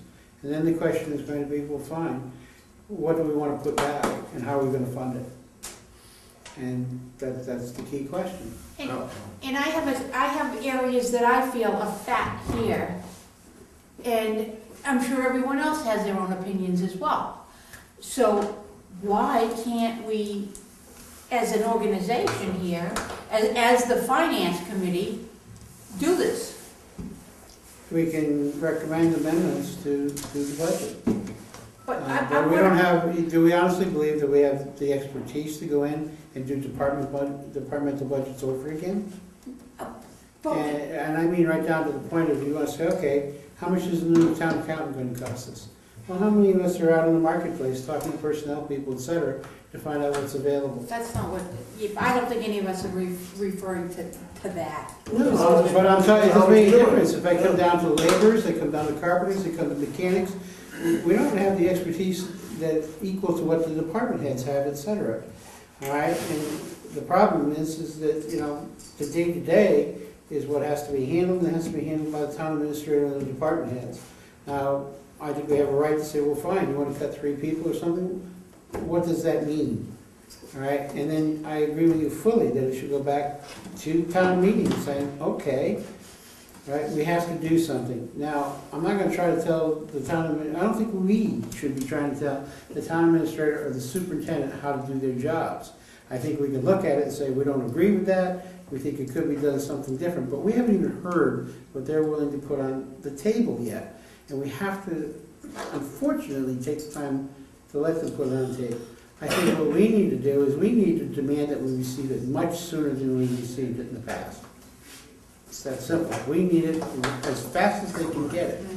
And, that comes up to this meeting that they're going to have next Tuesday where these committees are coming together. Now, they had that meeting the other night. FinCom is not there, other than a suggestion has come up, well, maybe we should send an advisory person. That came out of the school committee. But last night, when the Board of Selectmen discussed it again, there's no mention of the FinCom. That's fine.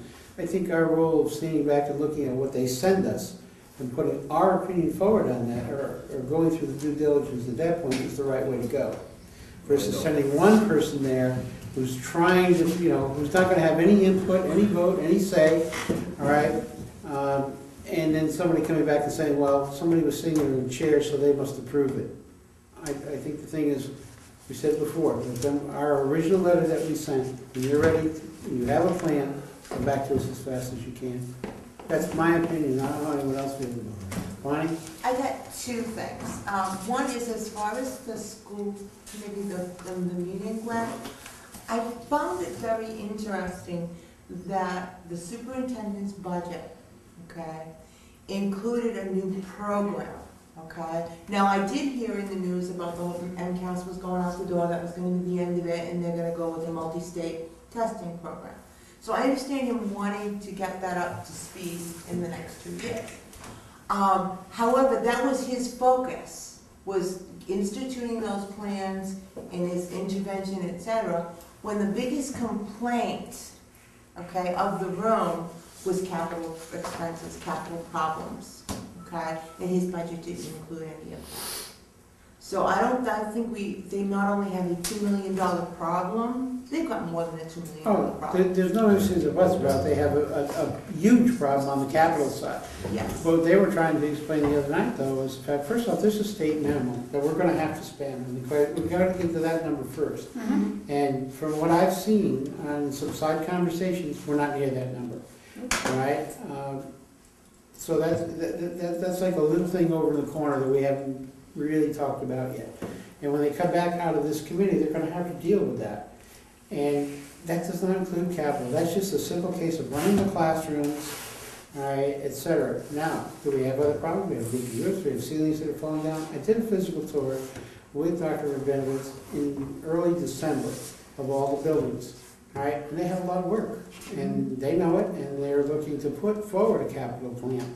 And that's one of, as I said, this committee now that is going to meet this coming Tuesday is not only going to talk about the buses, which everyone's aware, but they're also going to talk about the capital repairs, et cetera, that need to be done and what it's going to take to do it. Now, there's also a situation of there's renovation to be done in another school, et cetera.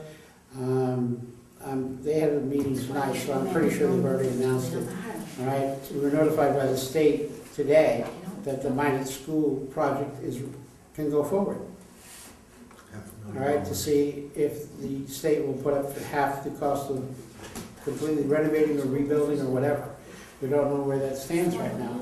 The study alone is $500,000, and we'll probably take an override to get to.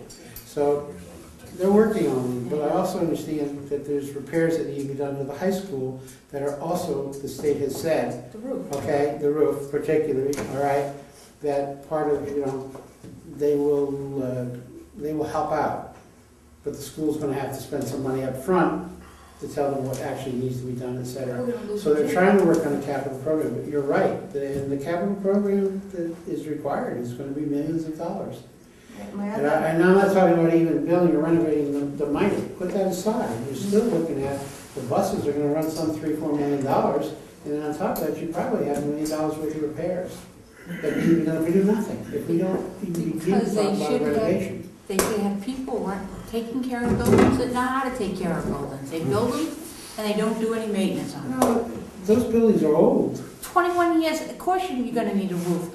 A professional would know that. These people But I'm are saying, managing their roof. if you go around and look at when most of the, like, all the elementary schools, Oh, I you know walk in the that. plaques are there, and the plaques are, 40, 50 years. Oh, I know. That's part of it. So you're right, there's a huge problem there, and we haven't addressed it.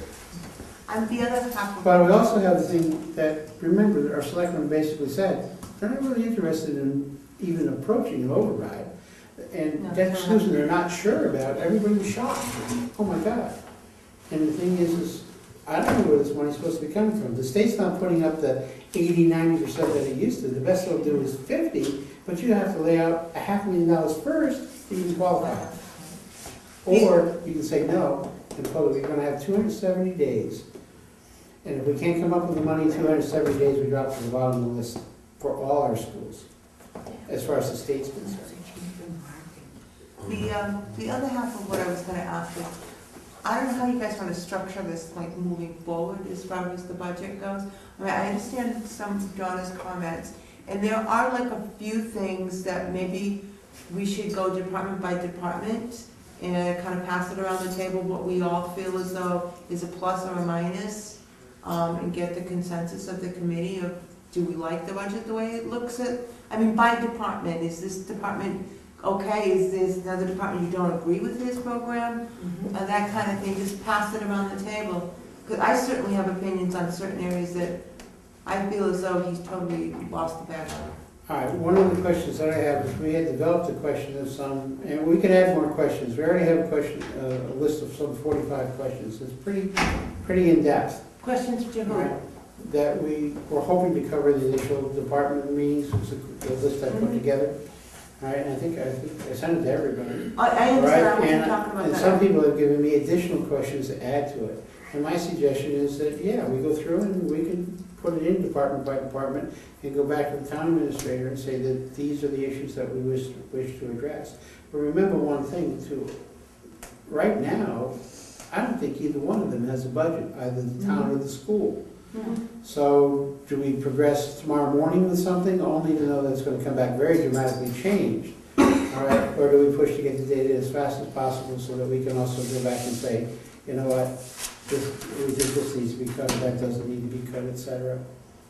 And we do have the right of First Amendment, you know, and there's been some discussions, do we come up with an alternative budget?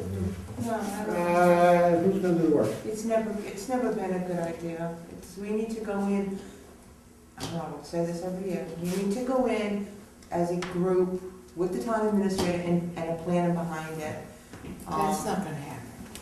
It did happen before, but I don't think we're gonna sit there at the last minute and say, well, we gotta pull this out, we gotta pull that out, add that. We're just, I'm not that experienced enough to do it, not gonna. Well, Larry? interesting enough, I know a little bit about budgets, but I think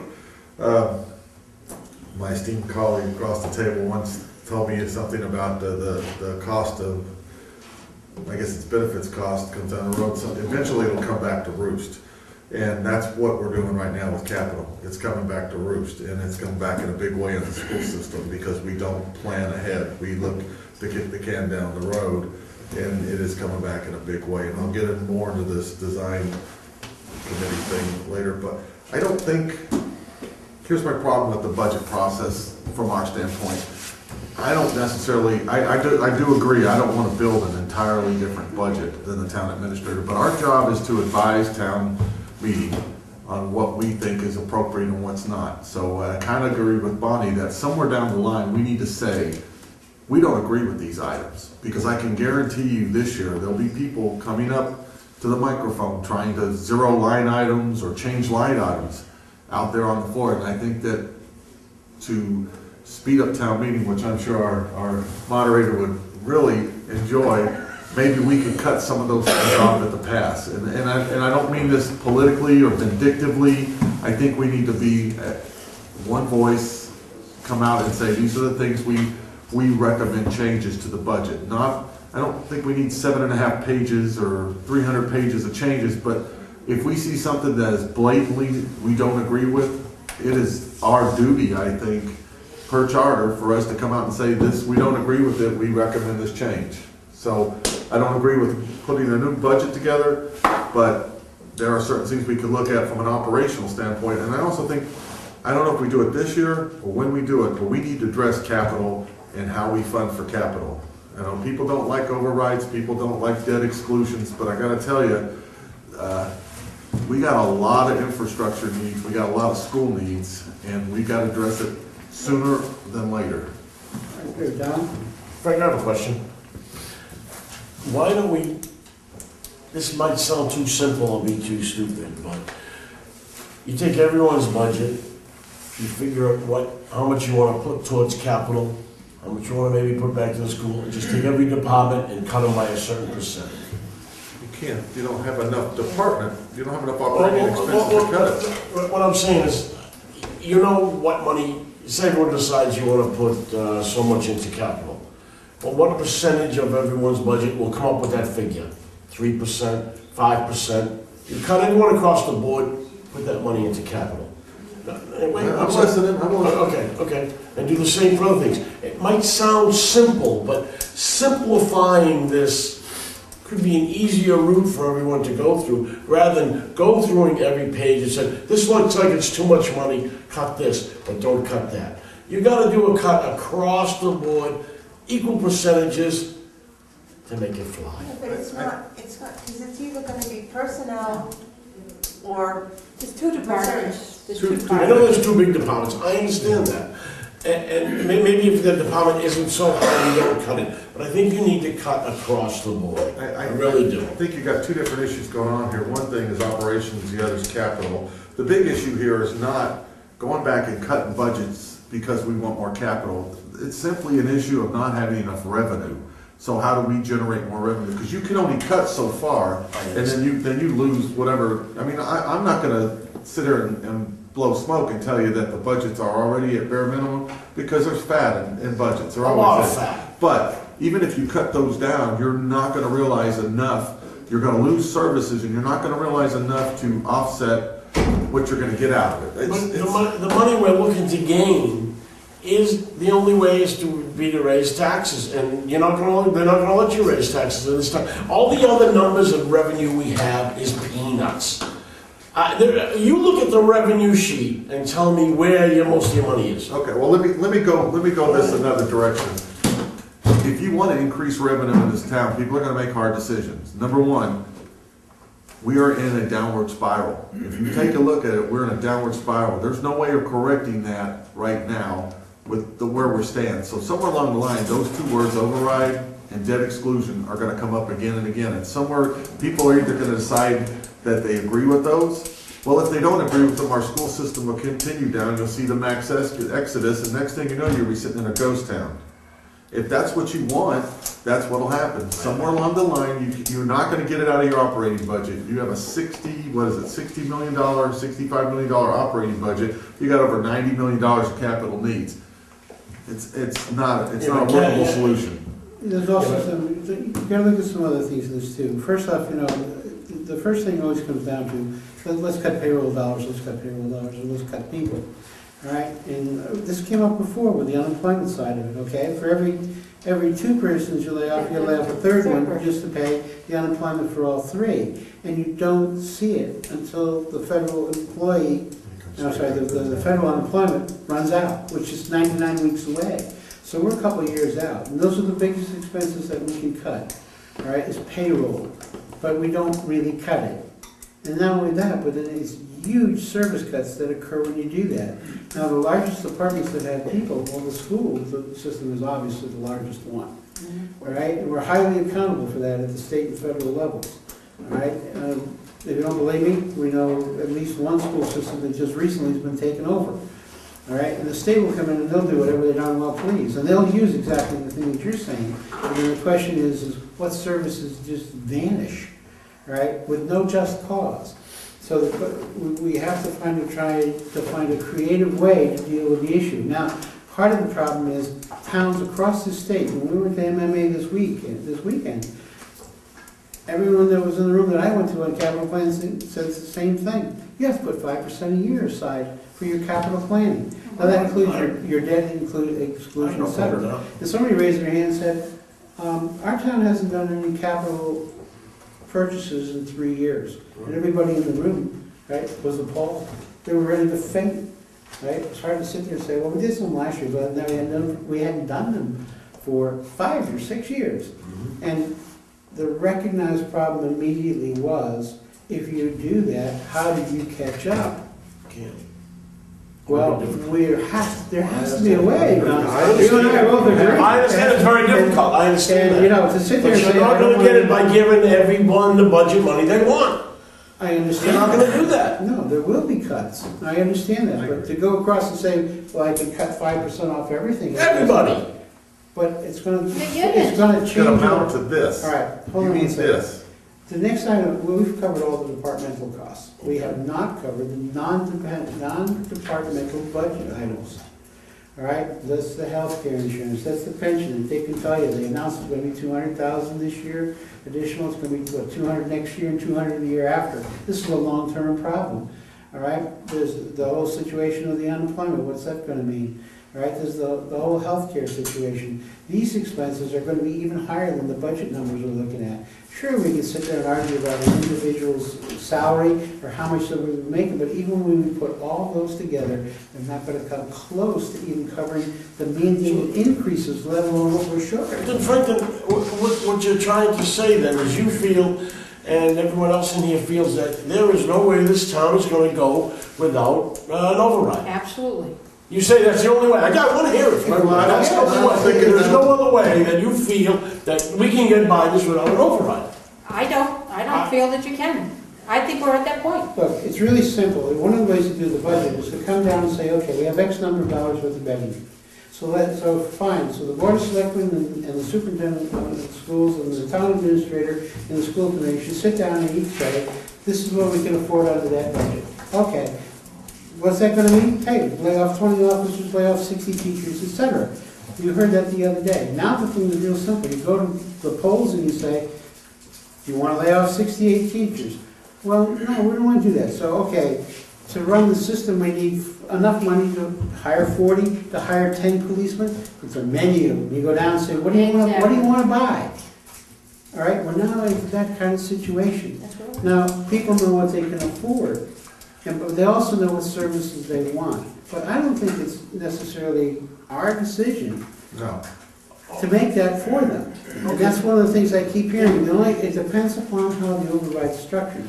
If you want to come back and say, hey, I want an override for $5 million, I personally will vote against it. I would too. I'd be in there so fast, I'm not going to give you a flat override. But if you want to come back and you want to say, hey, this is what I need to run the police department, this is what otherwise I'm going to have these cuts. I want to know what all my alternatives are, and then let me tell you what I want. But we're in that situation now. But have you people ever seen or looked into what a tax override does to people with a lot of property or larger complexes in the town or larger buildings in the town? They go up for sale so fast your eyeballs spin. Okay? You have people now selling real estate and moving on because of the tax is too high. I hate to sound cold, Well, but you know how fast real estate will sell right now?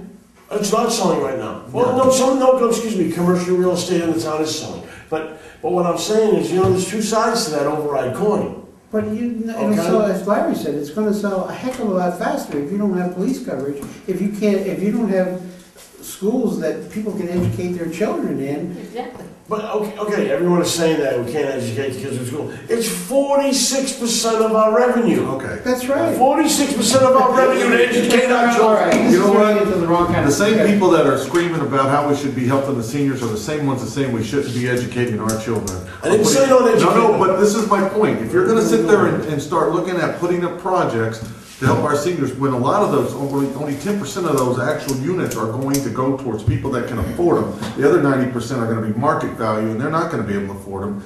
And then you're gonna say, I don't want an override, because I don't really wanna help the school. Here's the deal. If you have 50% of our children, you heard it the other night, are on free lunch or reduced lunch at the school. That percentage is not lost on me. You know what that means? Take it away, make it buy no lunch. No, we're gonna, those kids. I want my lunch. Well, let me finish. Those kids deserve as much of an education as my child does. They deserve that. But how do you fix that number? This is how you fix the number. You don't take it away from kids. You don't make them hungry. You build a school system that's progressive, that people come from out of town that want to get away from the city and they're middle class, affluent, or whatever. They move into this town because our school system is worth moving into town for. Absolutely. They put their kids in our school. They put themselves on the tax roll. They increase. It's not true. They increase the local receipts and. Absolutely. You Here are you go. so far away from that scenario, Yeah. you'll never reach it in your lifetime, sir. Well, Never. I don't So- think that we're at that point Thank talking you. about such broad progressive. We're just talking about like how deep we are in the hole, and now we're talking about bringing in. Forget it, But you Larry. gotta get there. You'll That's how never you get get there. there. You start with All the right, school system. But let's go back to the other side. Let's go back to where we truly are. Nobody wants an override. Nobody on this committee wants an override. My question really simple is, and it's not just a flat number, how much do you want to cut? How much do you want to cut? You need, you're gonna have to make, we have a need. Now, you have to eliminate that need to what it has to be. Now, whether or not you say we need, whatever number you say we need $30 million in capital. Well, that need is probably gonna get exaggerated. Drop it down to maybe a little more realistic number that you can work with for a few years, okay? You need to figure out what you need to come up with at the bare minimum and come up with it, but I just don't think override taxes is the way to go. I'll ask you to look at one number. Go to the Department of Revenue and look at where we stand as far as they rate taxes from highest to lowest. Okay. There's 344 towns in the. Where are we right now on that? 315. So you believe that If I go back and adjust for the fire departments, all right, which I think you have to, I get to 295. okay, but you also have to look at the revenue, you have to look at the income of the people compared to the taxes. It's a lot more important than just where you are on the tax level. So, Am I right or wrong? so how do you fix that? Tell me how you fix that. All right, you know, this is gonna be a long process, obviously. Save the money on school. And one of the things we need, we can't cut the I data. don't want to be competitive, I'm just. Let's try to come back to it. Really, it's up to the town administrator, it's up to the superintendent of schools. They have to bring to us their bare bone budgets. Once we have that, then the next question is what's beyond the bare bones? You know, are there additional cuts, or do we find a way to get additional revenues? And you're right, there are no fees, permits, or anything else that's gonna raise any serious money. No.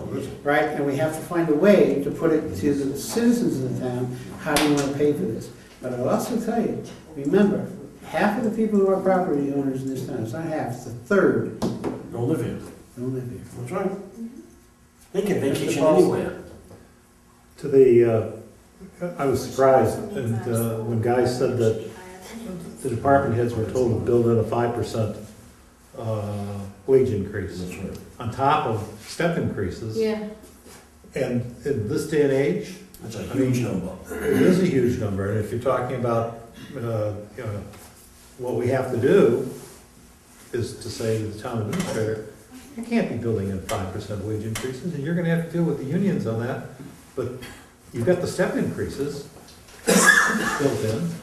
We have to be saying that to the Board of Selectmen, And because so they the set the selectmen. policy. No, I agree. Once they set the policy, he has to do it. Why don't we, It's that simple. can we have a meeting with the Board of Selectmen? Or is that something we don't want to do at this point? Show up at the meeting. Well, like I said, they have what's coming up on Tuesday.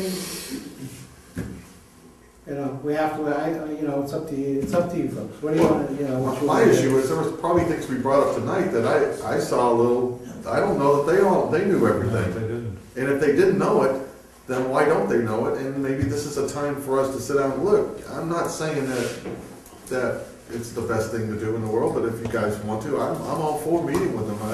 Because we argue well together, I can't imagine adding another 5 people to this.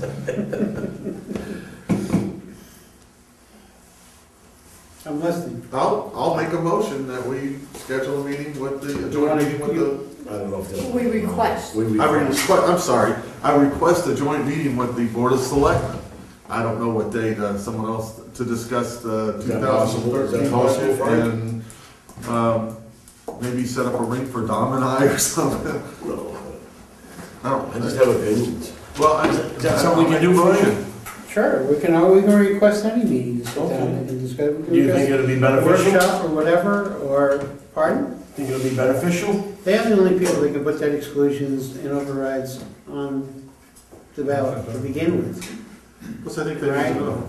Pardon? Oh, I'm sorry, I made a motion, I'm looking for a second. Oh, I'm sorry, you have a second.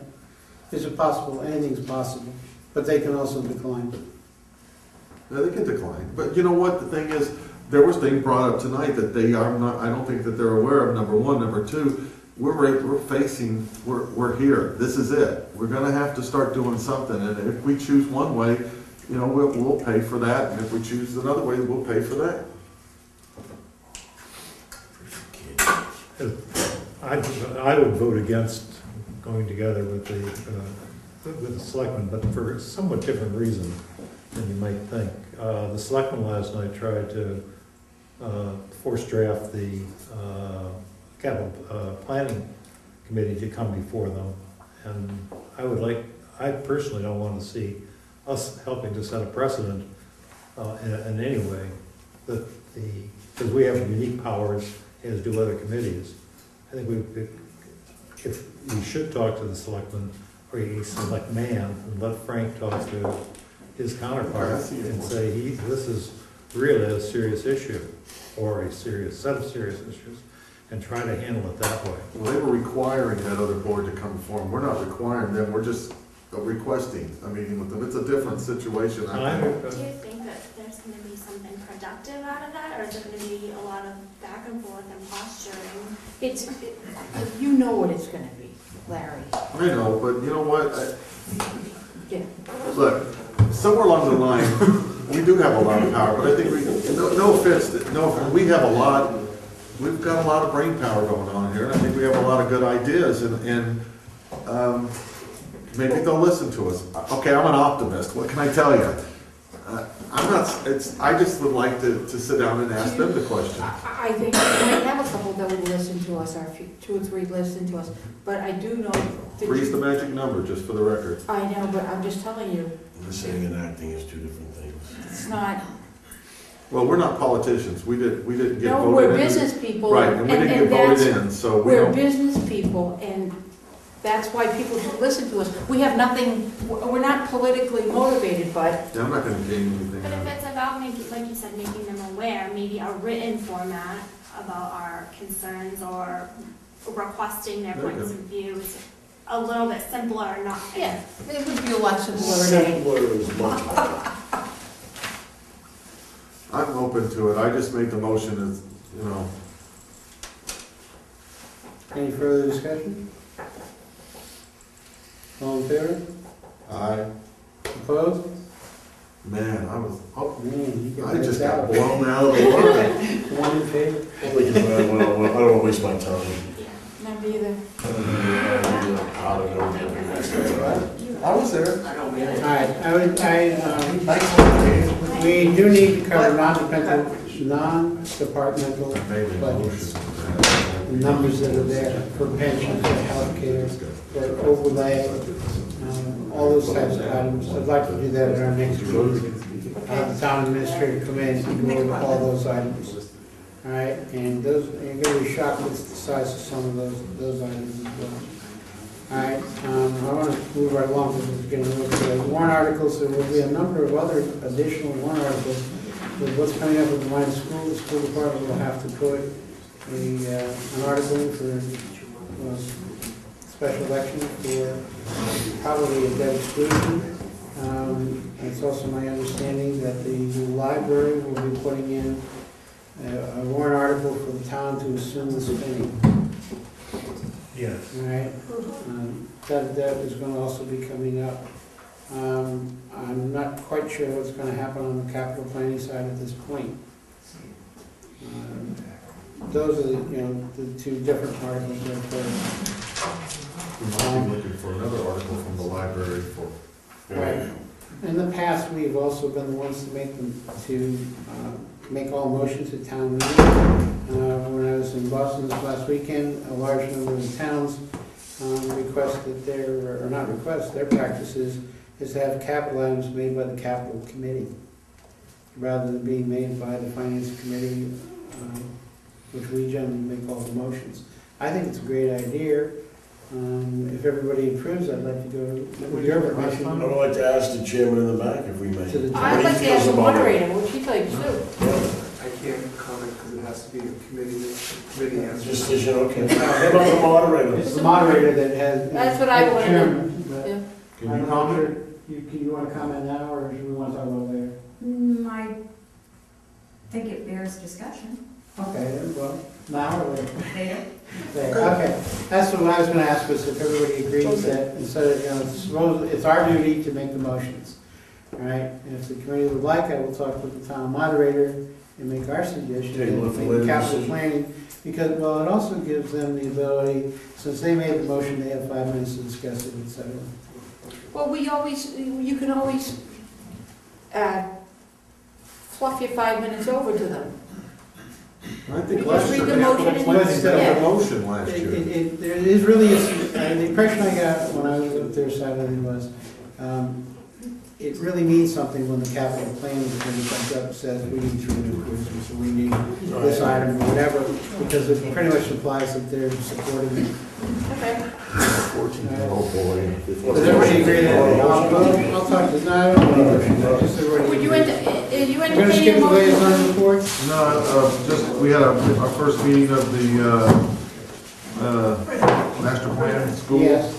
And we're reviewing 6 different architectural firms that are design firms that are gonna come in and do an overview of our school system.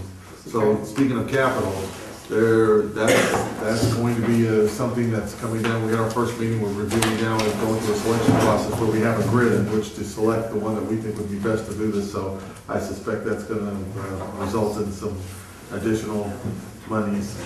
No, I don't think it is. I think it's actually 25,000. Yeah, it's not gonna be, but then they're looking at a master plan for our entire school system. It's not That just. goes over to, again, it's a different item. Right, but it's huge, so. That also has to be done, the particular study that they're looking at has to be done for the next step, which is the $500,000 study, so they might have to. That's my understanding. Any other liaison reports anybody feels urged that they need to speak? Bonnie? I just have one thing, I want to throw this out at you guys and let you know that it has been discussed with the Community Events Committee on the parking meter plan, okay? That there was, some stuff floating around about changing the ratio to the CEC and things like that. And the committee kind of agreed upon my suggestion that we support this parking meter plan going forward, and that it should be able to sustain itself, and that, phase 1 will be a capital expense, and then hopefully the profits from that will return for phase 2. And the CEC is perfectly fine in treating it as a self-contained, self-supporting program. In other words, take out your capital expenses, your operating expenses from the fund first before you do this ratio split as the legislation. I think it would be really bad to be running off to the legislature to change the ratio ahead of time in hopes that you're going to get a lot of money. We did think that it would be wise to take one fiscal year and take a look at what the revenues are going to be. And then if town meeting decides that that's more money than CEC deserves, then they ought to go back and make a suggestion on town meeting floor to change it at that time. And everybody on the committee really agrees with that plan. Okay. So. If the chairman of the finance committee approves, I want to comment if he says okay. All right. The community events, when that was set up by Jimmy Potter, that was a special act. You can't change the special act. I understand that, but it has been discussed in several different committees and it has been asked by this committee to look into changing the legislation. Okay, I understand that you can't change the legislation without town meeting approval, but it had been talked about going ahead. You can't even do a town meeting approval. You have to go in and have the act changed. That has been brought up several times. This is a special act that was passed by both sides of the legislature. I understand that, but to revoke the special act or make any changes to it, you need town meeting approval first. Yes, they have to go in and it goes back to legislature. If you decide you don't want to take the money, you don't have that option. It has to go to community events because it's a law. It's a special act. No, we understand. The question is whether or not to go forward with requesting the legislature. I don't think Bonnie was saying what Bonnie was saying was that they would, for the first year, what goes on, they would bypass the income company. No, I didn't say that. I said that it would be best business-wise to take the expenses of the operation out first. All I'm trying to say is the way Jimmy wrote that article, it doesn't allow you to do that. It says you get gross revenues, 40%. It's just what it says. I don't know if that's Your happening. town could shut, I don't know if that's happening. It's based on growth. Well, we can find out. What do you they gotta figure it out, get it back in the expense. Let's get clarification on how this is done. Well, Mark, you're And saying Trinity's made their, their suggestions. I'll give them an A for you. Any other liaison reports? It's a motion to adjourn. If I may, you ought to, as I said, you ought to keep the letter to the BOS. I have been remiss and pretty busy about not being able, and I haven't been able to do that. On the agendas, I want to also mention to everybody, if you want an item to be on the agenda, you need to specifically write me an email on it, and I'll try to get it on there. I may not be able to get it on the next week, all right, but I'll try to make sure that I'll keep it an ongoing list. If you want to know where we stand, let me know. All right. The meeting dates for the spring town warrant. I mean, it seems to me, I think I scheduled the next meeting, the next town meeting for 2 weeks from now. Do we think that's? We think we need to meet next week. I thought it was 2 weeks from now. We were off this week.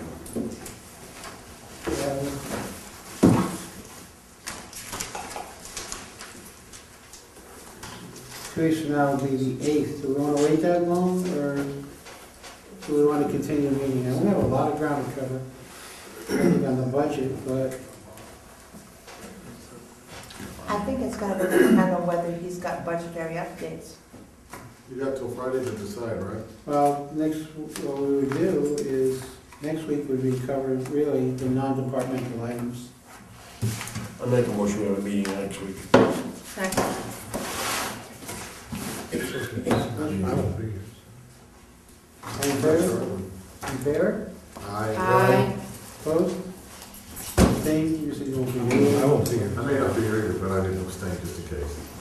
All right, well, I will schedule one unless it turns out that we're not gonna be able to get a quorum, but we really should get into those areas, because there's a lot of money sitting there. And I think we need to know it. I think we may want to make some requests on the pension side and on the healthcare side. I'd like to really, once we get some of the numbers on healthcare, have her back and find out exactly where we stand. Approval of minutes. We have the December 14th. Did everybody get their copy of the minutes?